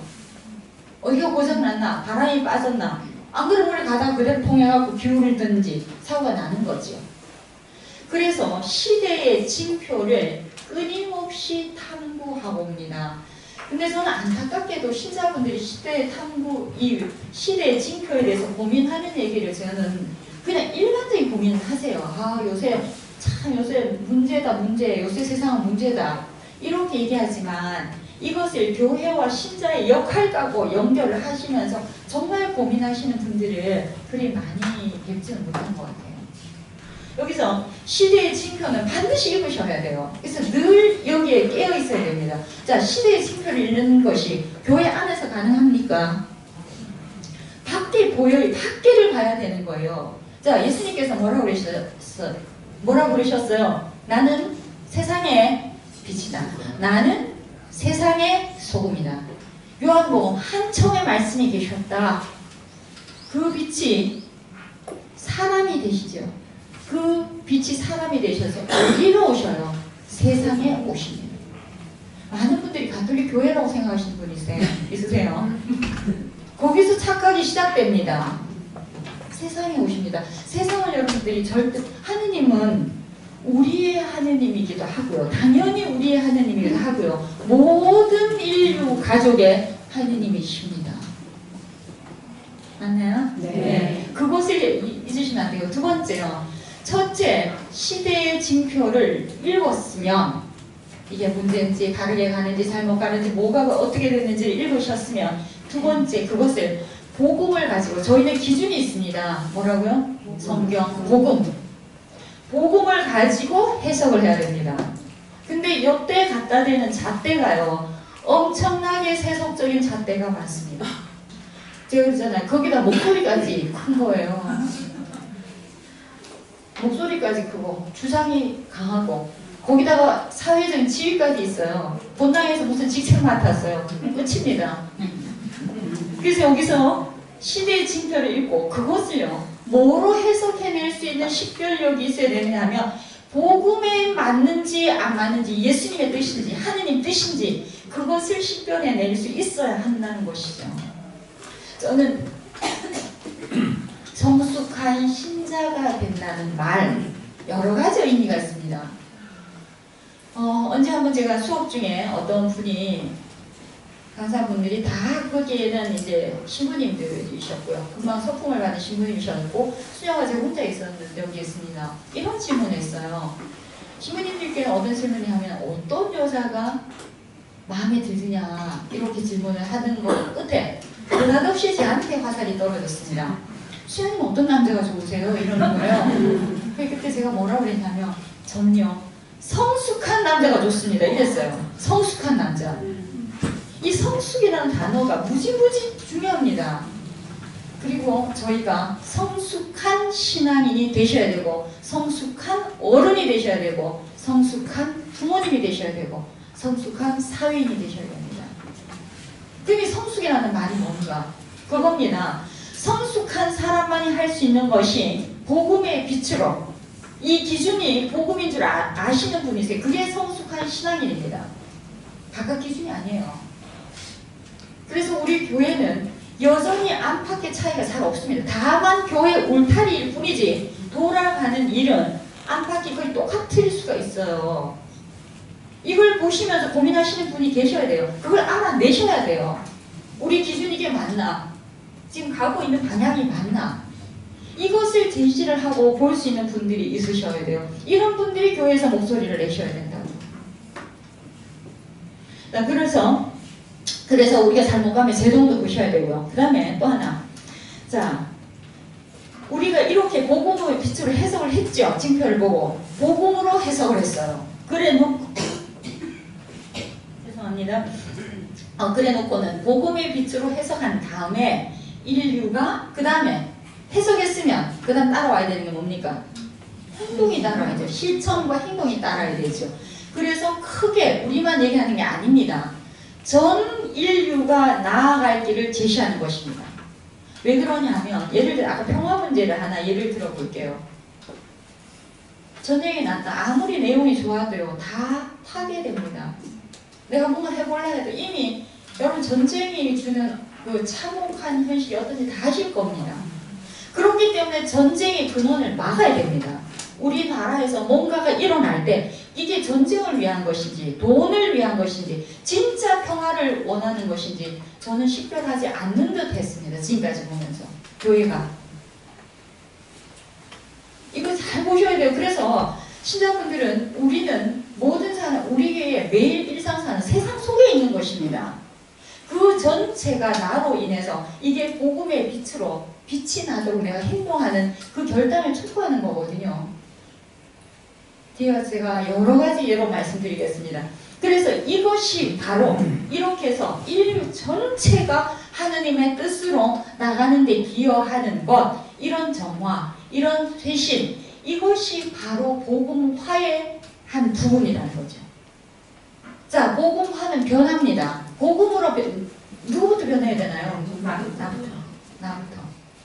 복음을 가지고 나부터 변화를 해야 되고 그 변화가 어디로 연결이 되는 거다? 이웃과 세상 전체로, 인류 전체로 바뀌어가는 이게 복음화입니다. 시급하다는 거 이게. 긴급성입니다. 이거 그 교황님이 보신 겁니다. 자, 이제 그러면 저희가 요거는 넘어가고요. 서론부터 하겠습니다. 자, 복음의 기쁨 서론입니다. 자, 1항을 한번 펴주실래요? 그러면 우선 그거 전에 목차를 한번 가주세요. 목차. 6쪽입니다. 목차. 차례를 가십니다. 1번에 보시면 1항이 이제 어떻게 되어 있나요? 제목 자체가 복음의 기쁨이에요. 그래서 크게 지금 1번, 2번, 3번 아라비아 숫자 있는 거. 자, 1번이 뭐예요? 두 번째가요? 즐거움과 위안을 주는 복음화의 기쁨. 그 다음에 영원한 새로운. 그 다음에요? 신앙 전수를 위한 새로운 복음화. 그 다음에 이 공부의 제한과 한계. 자, 이래 놓고요. 그 다음에 보면 1장과 1장 큰 거는 교회의 선교적 병로라고 되어 있고요. 2장은 공동 노력의 위기 속에서, 3장은 복음 선포, 4장은 복음화의 사회적 차원, 5장은 성령으로 충만한 복음 선포자. 예, 이렇게 되어 있는 책인데요. 이제 오늘은 그 복음의 기쁨으로 한 서론 부분을 하려고 합니다. 자, 서론 부분이요. 1항에서 보시면 몇 쪽이냐 하면 서론 11쪽입니다. 1항. 1항에 복음의 기쁨은 뭐라고요?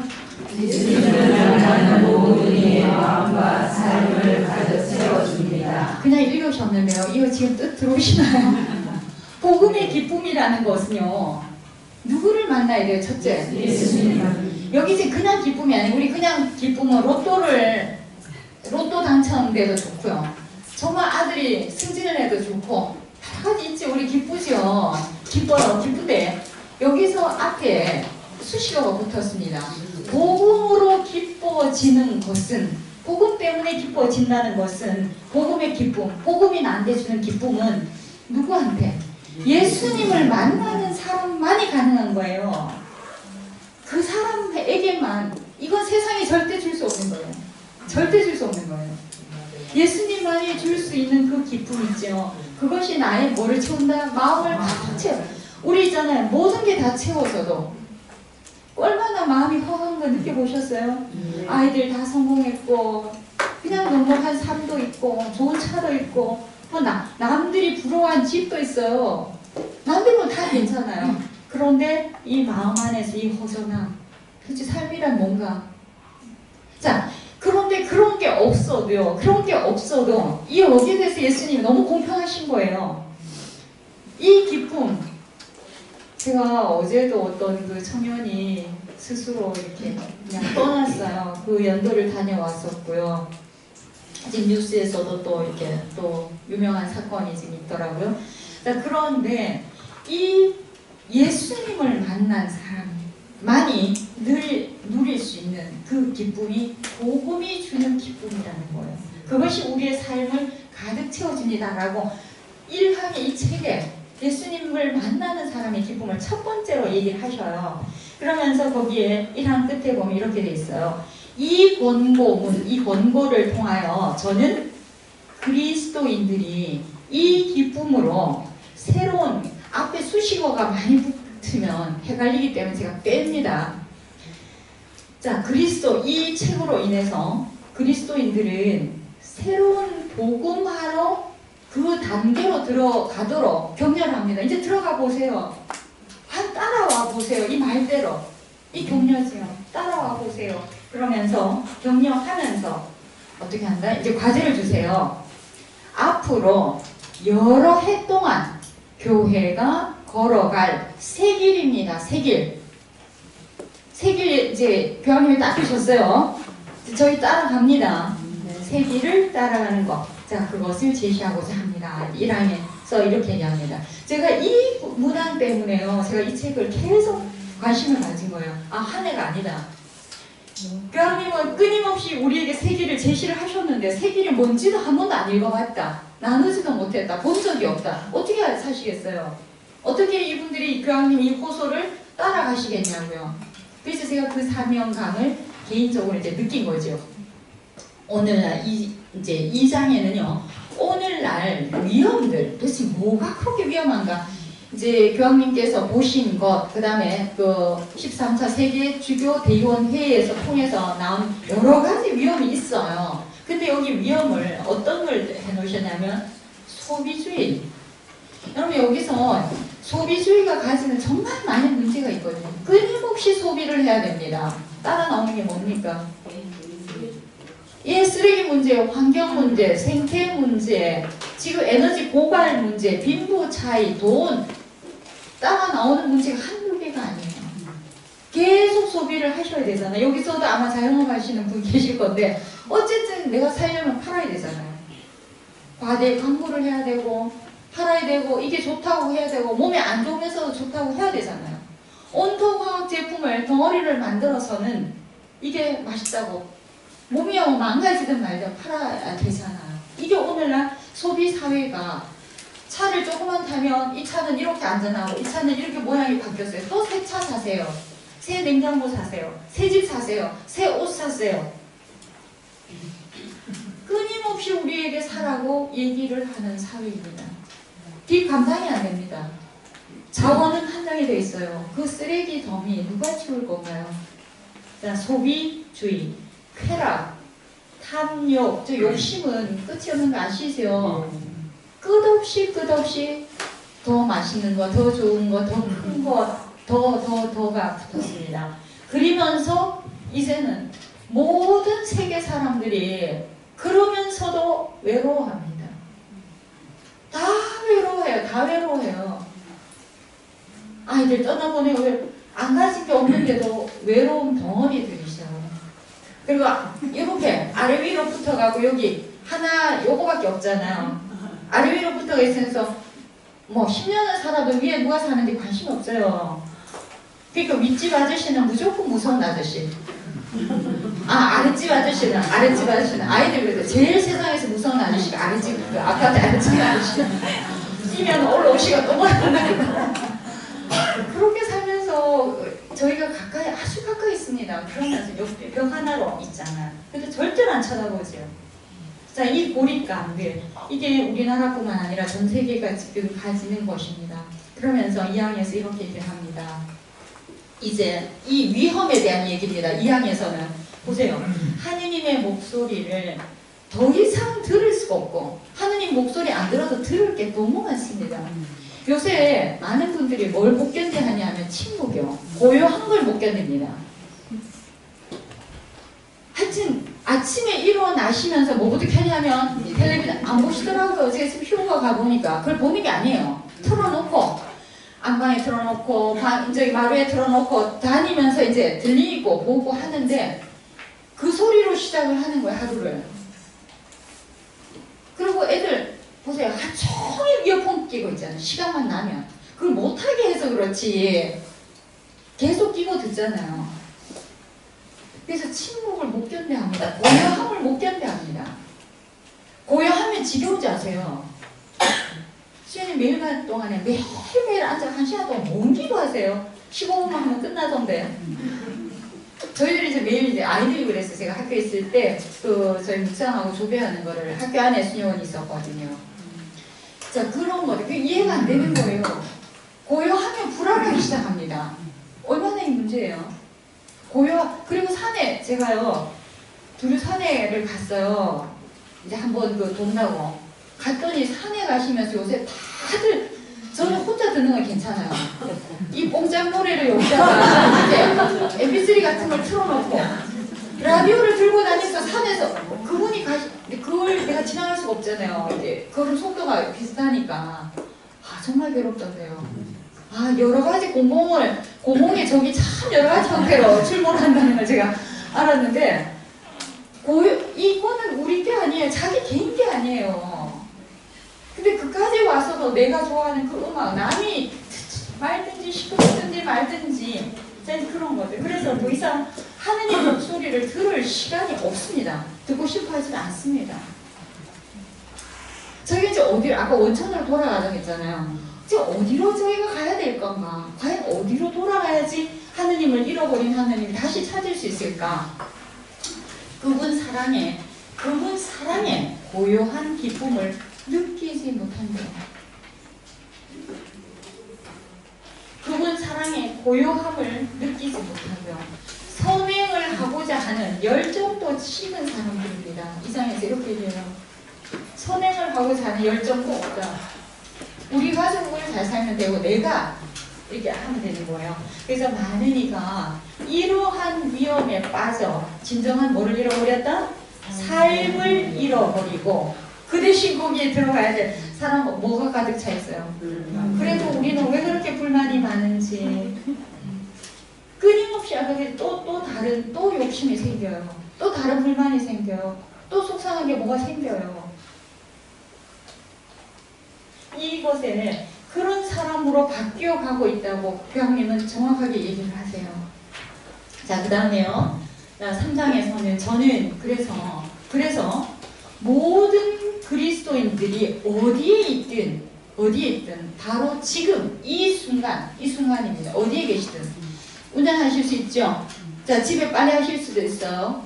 청소하실 수도 있고 가게에 시장 보실 수도 있고 회사 가실 수도 있고 물건을 파실 수도 있어요. 어디에 있던 그 순간 어떻게 해요? 거기에서 예수님을 새롭게 한번 만나보시라는 거예요. 새롭게 예수님을 한번 만나보시는 거예요.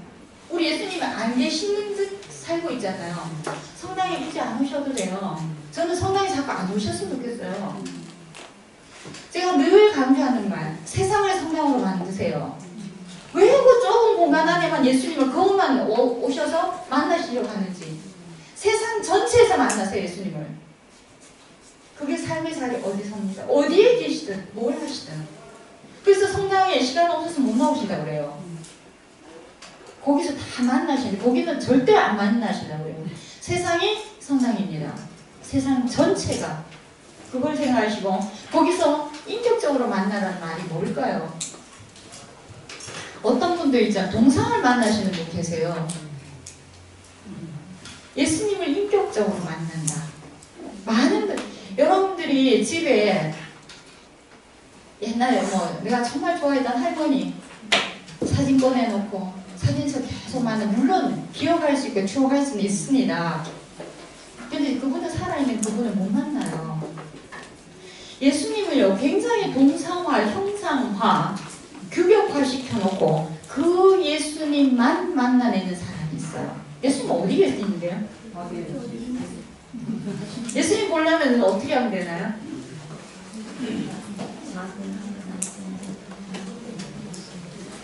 예?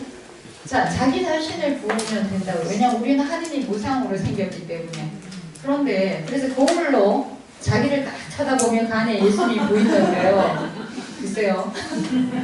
이웃 안에 계시다는 것도 잊어보시면 됩니다. 이웃 안에 어째 내 안에만 계실까? 왜 다른 사람은 예수님이 계신다 생각 안 할까? 자, 저희가 인격적으로 만나는 예수님 여러 가지 방법이 있습니다. 살아계신 예수님요. 그냥 그 좋은 성화 안에 성기순례 가서 엄청 비싸게 사온 그 십자가 안에서만 만나시려고 하지 말고 어느 성당 감실에서만 만나실 생각하시지 말고 한번 만나보세요. 그것을 이제 그래 만나도록. 그렇지 않으면 적어도 그분과 만나려는 마음, 날마다 끊임없이 그분을 찾으려는 열린 마음을 가지도록 부탁합니다 이래요. 부탁합니다. 여기 경상도 말로 여기 두 분이 앉으셨잖아요. 예수님 평소도 좀 만나 있어. 정말 우리 버전으로 그렇게 하는 거죠. 계시는 어디 딴 데 가실 생각 아니고 지금 계시는 그 장소에서 예수님 한번 만나. 그 옆에 사람을 만나고 있다. 그 사람만이 예수님이 어떻게 계시는지 한번 보시면 아마 달리 보일 거예요. 그걸 찾아보려고 하면. 우리 절대 그 점 안 찾잖아요. 어쩌면은 계속 나쁜 점, 내 마음이 속상한 거 이거 보시면 예수님 잘 안 보이잖아요. 그 다음에 그리고 나서 제가 한이 있습니다. 여기 3장에 한 눈을 잠시 감아보세요. 제가 이거 어제 새롭게 읽다가요. 이런 게 돼서 편하게 저는 이제 김연영 아나운서는 목소리는 안 좋지만 제가 해볼게요. 읽어보십니다.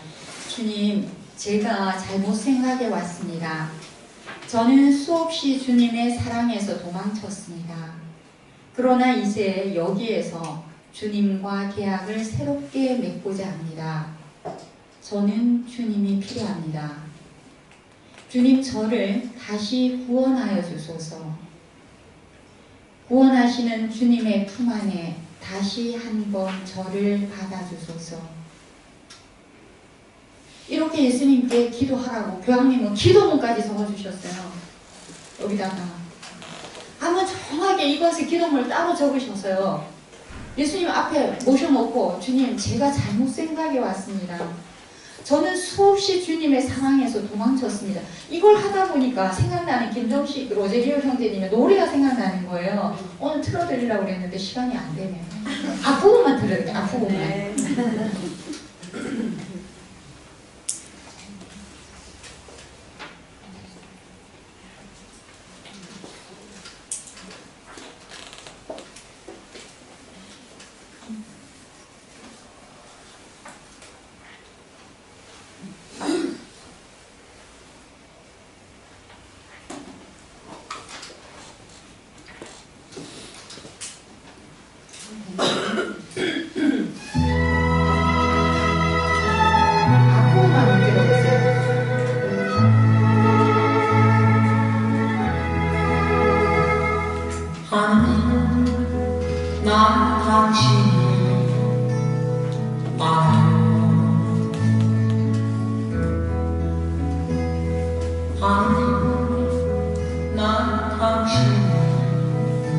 느껴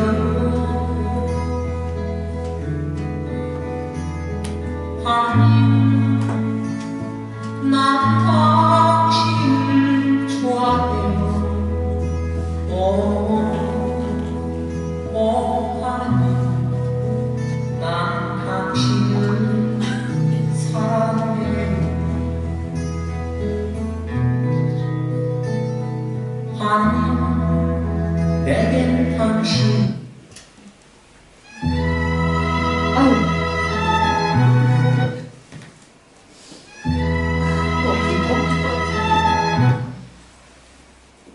죄송합니다. 이 노래를 제가 개인적으로 좋아하지만요. 한번 나중에 집에 가서 정확하게 한번 들어보세요. 이거랑 굉장히 이렇게 어울려서 하느님 난 당신을 알아요. 하느님 난 당신을 사랑해요. 그래서 나중에 때때로 내게 고난이 다가와 내가 도망을 쳐도 그것 또한 당신 품 안이라는 것을 저는 알아요. 이렇게 해서 굉장히 단순한데 저희가 이렇게 기도하기 굉장히 좋은 곡이에요. 그래서 그런 마음으로 한번 들어보시라고 제가 했는데 너는 다 빼기로 그러면서 이런 말이 있어요. 거기 너무 아름다운 그 지금 상황에 이런 말이 있어요. 하느님께서는요 우리를 용서하시는데 결코 지치지 않으십니다. 우리가 그분 자비를 청하는 거는 우리가 지치는데 그분은 우리를 용서를 용서하시는 데는 결코 지치지 않으십니다. 너무 저는 이 말을 들을 때마다 너무 감동적이에요. 하나님께서는 나를 용서하시는데 절대 지치지 않으신다. 그렇게 했고요. 사항에는 어떤 내용이 나오느냐 하면 사항은요 구약 성경의 여러 예언자 예를 들면서 기쁨에 대해서 얘기했던 구약 성경의 그것을 사항에다 다 적어 놓으셨어요. 이사야 예언자나 스가랴 예언자, 스바냐 예언자들의 그 예언서 안에서 나오는 기쁨, 여기 지금 주제가 기쁨이잖아요. 그게 지금 사항에 있었어요. 그 다음에 5항에서는요 이제 신약 성경 복음서에 나타난 기쁨에 대해서 지금 구약 성경 복음서의 기쁨에 대해서 5항에 나옵니다.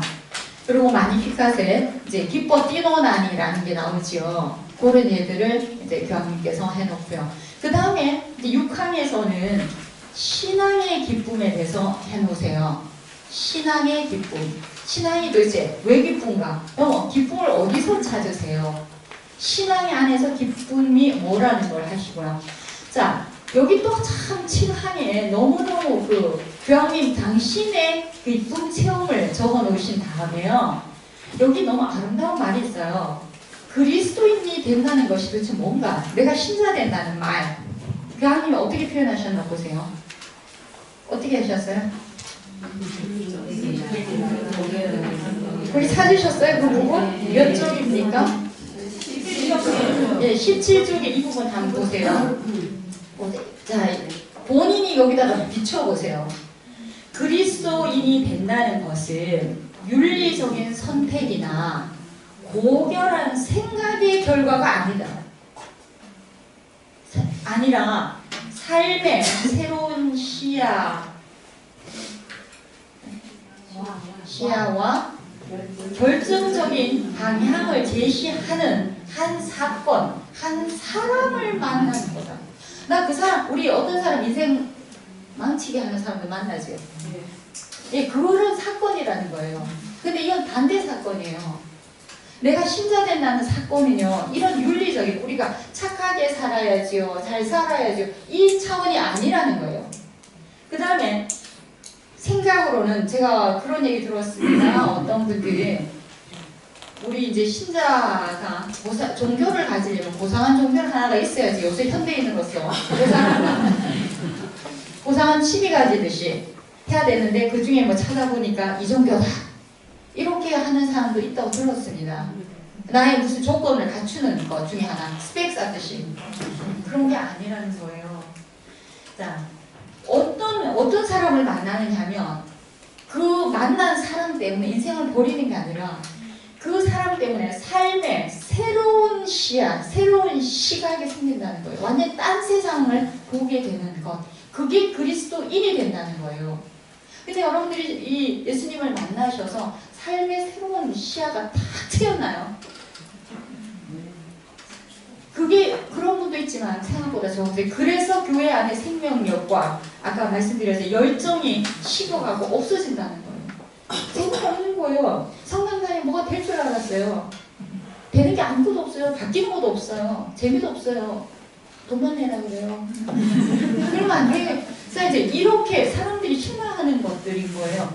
그래서 그 사건, 여러분들은 내가 신자된 게 그 사건인가요? 나의 삶을 완전히 각도를 달리해서 그렇게 됐는가요? 저한테는 그래 됐습니다. 저 개인적인 체험은 이런 사건이 됐는데요. 자, 그러면서 이제 고개 7항에 나왔고요. 탈항에서 아까 심각한 우리 문제들을 했었지요. 고립 상태, 소비주의 같은 거, 이제 탐욕 이런 걸 했는데 그것의 해결, 이런 심각한 현대사회 문제가 있었는데 교황님은 이렇게 얘기했어요. 그게 해결책이 뭔지 아십니까? 이거 물어봐요. 뭐다?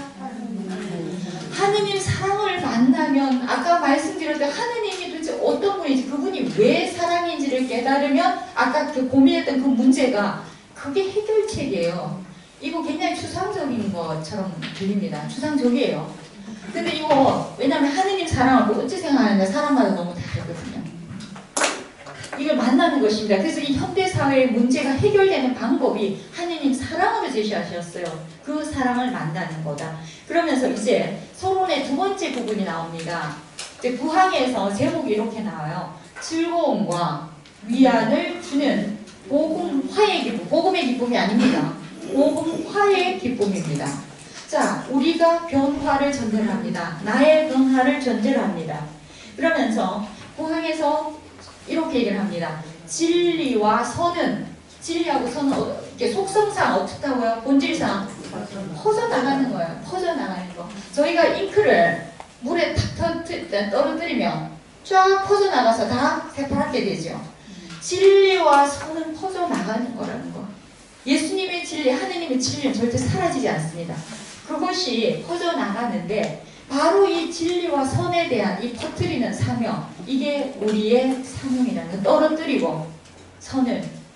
그러면 세상이 진리가 도대체 진리를 모르는 세상에는 우리 각자가 진리를 퍼뜨리면 되는 거고요. 선을 퍼뜨리면 되는 거라는 거죠. 그러면 내가 변화하고 그렇게 하는 내가 주인공이 내가 변화하고 그 물 들어가죠. 옆으로 잉크처럼.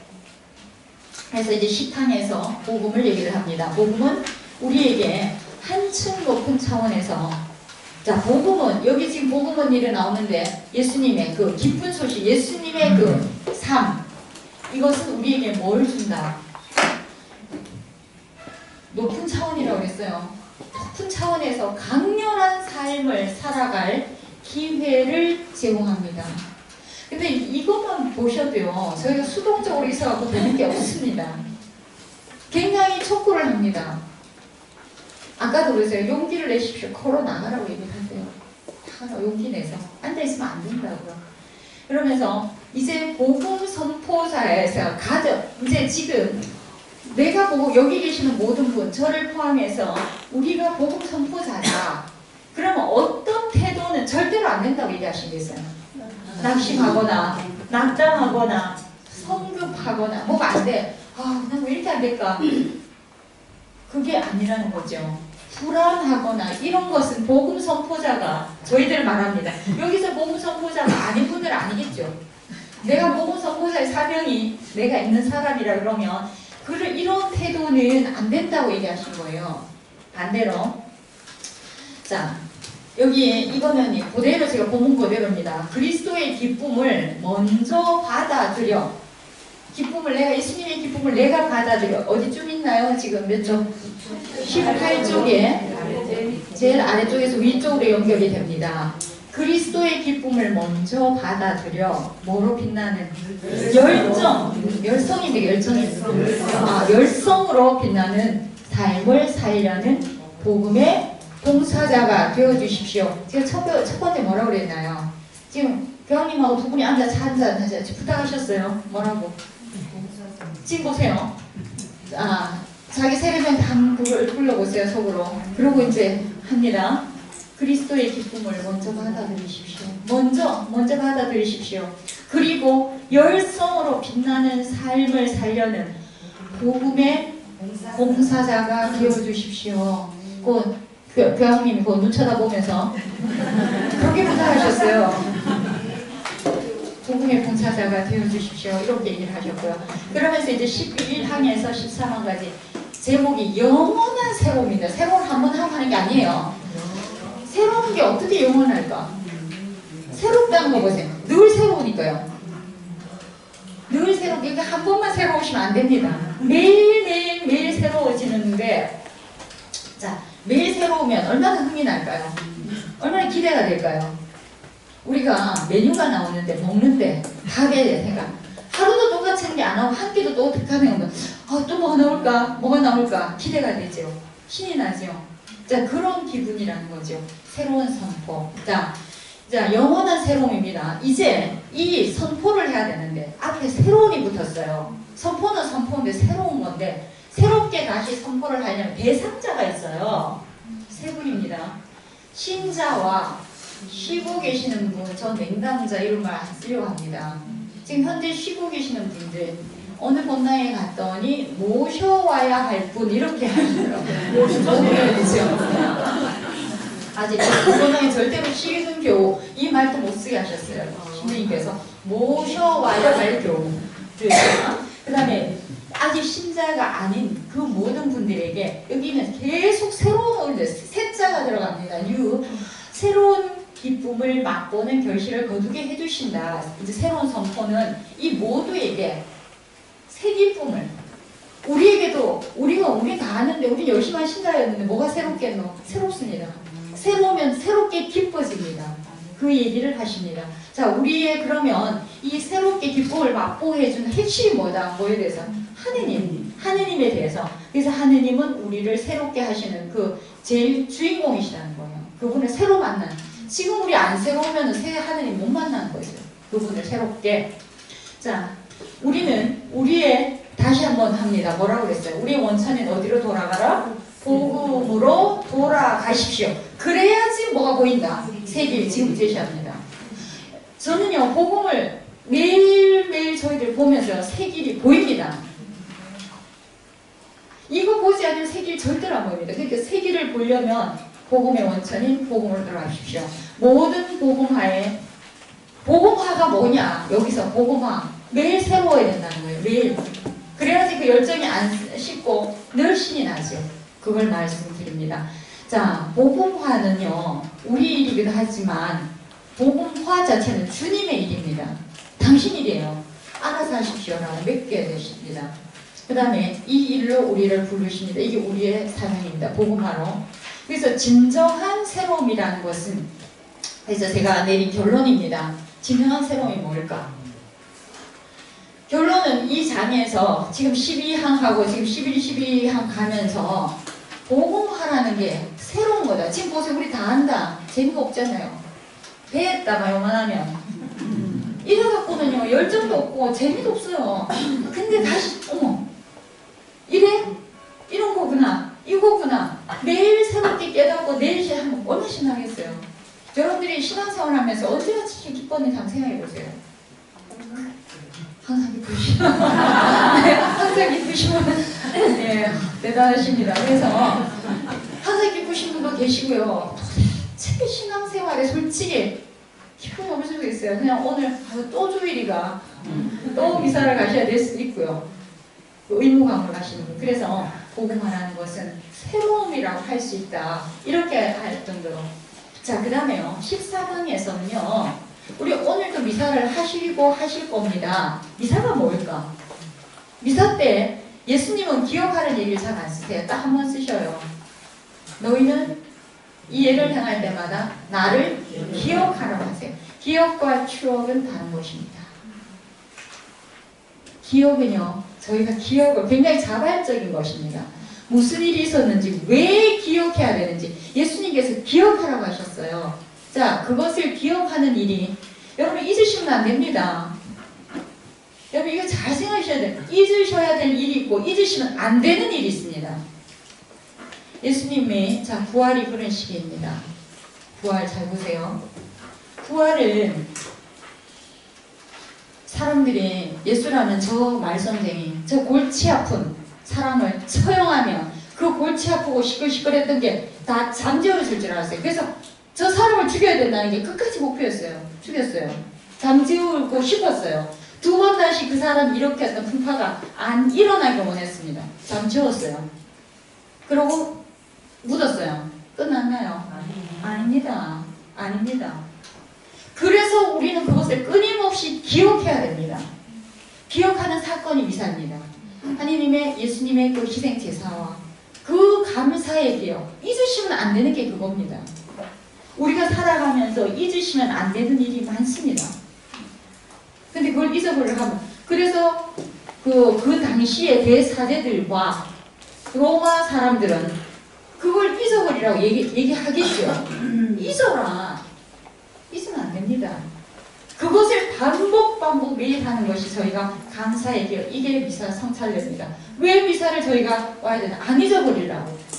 무슨 사실이 있었는지, 지금 저희가 기억하는 게 뭔지, 이게 미사입니다. 이 감사의 기억. 이것을 새롭게 하는 것이, 끊임없이 반복해서 새롭게 기억해내는 것, 이것이 그 미사입니다. 그러면서 이제 아까 첫 번째 제가 출발했습니다. 13차 그 신앙의 주제였습니다. 그리스도 신앙 전수를 위한 복음화가 똑같았습니다. 여기서 이 세계 주교 대의원회를 언급하고 있습니다. 아까 말씀드렸습니다. 이미 했습니다. 누가 우리 새로운 복음화의 대상인가? 한마디로 말하면 누굽니까? 몽땅다. 그죠? 열심한 신자, 그 다음 좀 모셔와야 될 교우들, 그 다음에 신자가 아닌 분들 모두가 새로운 복음화, 새로운 것을, 새롭다고 손들을 깨워야 됩니다. 우리도 새로우게 되면 아마 달라질 거예요. 그것을 말하는 것입니다. 열심한 신자들을 위한, 그러면 보세요. 성당에 현재 열심히 다니고 계시는 여러분들을 위한 복음화는 뭔가? 교황님이 부탁하신 거예요. 뭡니까? 성령으로 마음이 불타올라야, 다시 불타올라야 됩니다. 다시 불타오를 것. 그들 삶 속에서, 여러분의 삶 속에서 하느님의 사랑에 이제 지금부터 응답하셔야 되는 것이 우리들의 몫입니다. 어떻게 응답할 것인가? 그 찾으셨나요? 지금 몇 쪽에 가고 있나요? 22쪽. 중간쯤이랍니다. 제가 책을 안. 자, 그리고 이제 세례만 받았어요. 아까 그러면 여기 많은 분들이 포함되겠죠. 성당에 나오시지만 이런 분들도 계세요. 새로움이 전혀 없고 냉랭하고 재미없고 그냥 지겹고 뭐 마지못해가 다니는, 예수님을 잘 못 만나는 분들, 이런 이들을 위한 복음화는 뭐로 제시하나요? 신앙의 위로도 기쁨도 없잖아요. 안 기쁘잖아요. 신앙생활 하는 게. 아이들도 많이 그렇습니다. 엄마한테 혼날까봐 나갑니다. 이런 사람들에게 뭐를 찾아주라? 신앙이 왜 기쁜지를 찾아줘야 되는지 우리들의 사명들이 다시 구체화됩니다. 사람들이 내만 기쁜 게 아니라 그분들도 왜 기쁜지 좀 알려주라는, 왜 도와주라고 그럽니다. 그래서 한번 복음대로 한번 살아볼래? 아까 복음에 다시 돌아가야 됩니다. 예수님 왜 예수님이 그러셨을까? 도대체 예수님은 어떻게 사셨길래? 왜 그랬을까? 이걸로 다시 그 바람을 일으켜라. 입니다. 그 다음에 14항에 보면 모든 그리스도인들은 어떻게 해요? 복음을 누구에게 선포할 의무가 모든 사람에게. 이게 비신자입니다. 여러분의 마태오 복음서에 맨 끝에 예수님이 유언했습니다. 너희는 가서입니다. 모든 민족을 내 제자로 삼아 아버지와 아들과 성령의 이름으로 세례를 베풀고 내가 명령한 것을 가르쳐서 지키게 하여라. 28장 19절입니다. 그 구절이 생각이 납니다. 그래서 아까 그리스도인은 어떤 사람이라고 얘기했지? 아까 제도나 틀에 있는 게 아니라 어떤 사람? 세상을 향해, 아까 그리스도인이 된다는 것은 인격적인 한 사람을 만나는 거라고 그랬잖아요. 여기 또 합니다. 그리스도인이라는 사람은요, 새로운 의무를 자, 한 사람이 신자가 됐어요. 뭘 지켜야 될 게 더 붙었어. 수십 가지예요. 뭘 해야 되고, 수일 나가야 대치구일 해야 되고, 뭐 해야 되고, 뭐 해야 되고. 그런 새로운 의무를 우리 신자들 그거 하는 사람 아니라는 거예요. 새로운 의무를 남한테 막 지워넣는 거. 그 율법학자들이 했던 일입니다. 바리새인가 했던 일입니다. 그게 아니고 뭐라? 기쁨을 나누는 사람. 아름다운 전망. 이 표현이 너무 좋지 않아요? 정말 앞으로 그 전망, 우리 어디 놀러 가자. 거기 너무 아름답거든. 거기 우리 꽃놀이 가자. 그런 전망을 보여주는 사람. 풍요한 잔치. 거기 가면 먹을 거 진짜 많거든. 맛있는 거 너무 많대. 좋은 사람 너무 많이 온대. 그런 어떤 잔치에 대한 다른 사람을 초대하는 사람이 그리스도인이라는 거예요. 여러분입니다. 하셨나요? 기쁨을 나누셨나요? 전망을 보여주셨나요? 그 아름다운 남들이 보면 정말 가고 싶은 전망을 보여주셨나요? 풍요한 이 우리들의 잔치에 초대를 잔치가 어떤지 진짜 보여주셨나요? 이 말씀입니다. 그것을 보여주는 사람이 누구다? 그리스도입니다. 열심히 많이 열심히 다니시면 많이 부족하지요. 그건 한 부분입니다. 그래서 교회가 성장하는 것은요, 보세요. 너무 교황님 정확하게 얘기하십니다. 그런 강요가 아니다. 몇 명 모셔와라, 아마 몇 명 봉헌해라가 아니라는 거예요. 뭐예요? 교회가 매력이 있어야 될 거 아니까 사람이 그 매력이 있으면 다 따라올 거예요. 여러분이 그 매력을 좀 보여주세요. 교회의 매력을. 그러면서 우리는 이건 제가 드리는 질문입니다. 어떤 매력에 여러분 취해가고 계시는지 지금 예수님의 진짜 그 매력. 그 다음에 어떤 매력을 다른 사람에게 주시는가.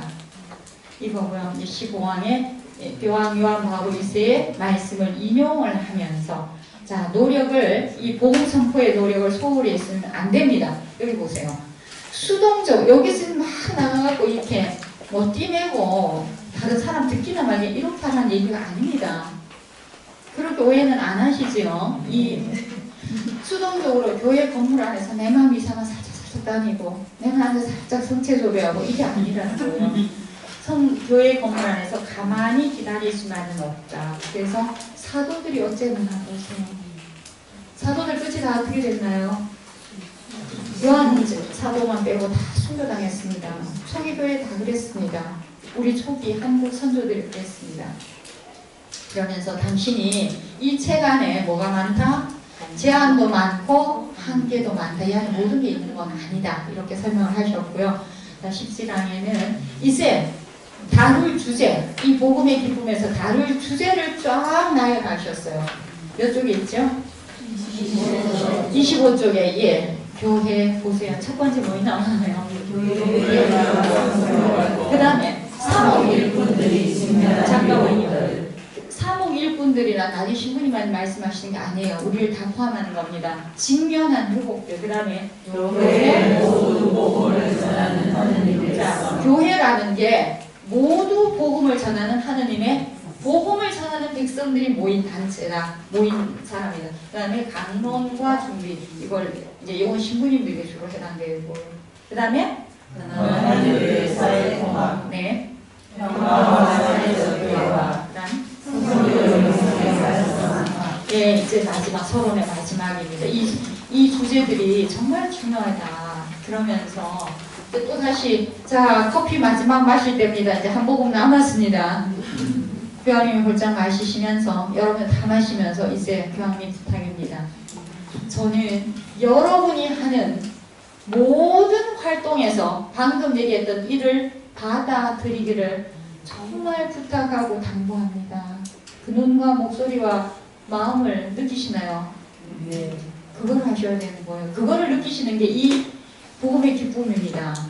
이 책이 그것 때문에 적으신 거예요. 당신이 그냥 적고 마는 게 아니에요. 우리에게 전한 겁니다. 그러면서 필리피 4장 4절에 이것은 주님 아까 자매님처럼 주님 안에서 거듭말합니다. 기뻐하십시오 라고 했습니다. 이렇게 해서 서론을 마칩니다.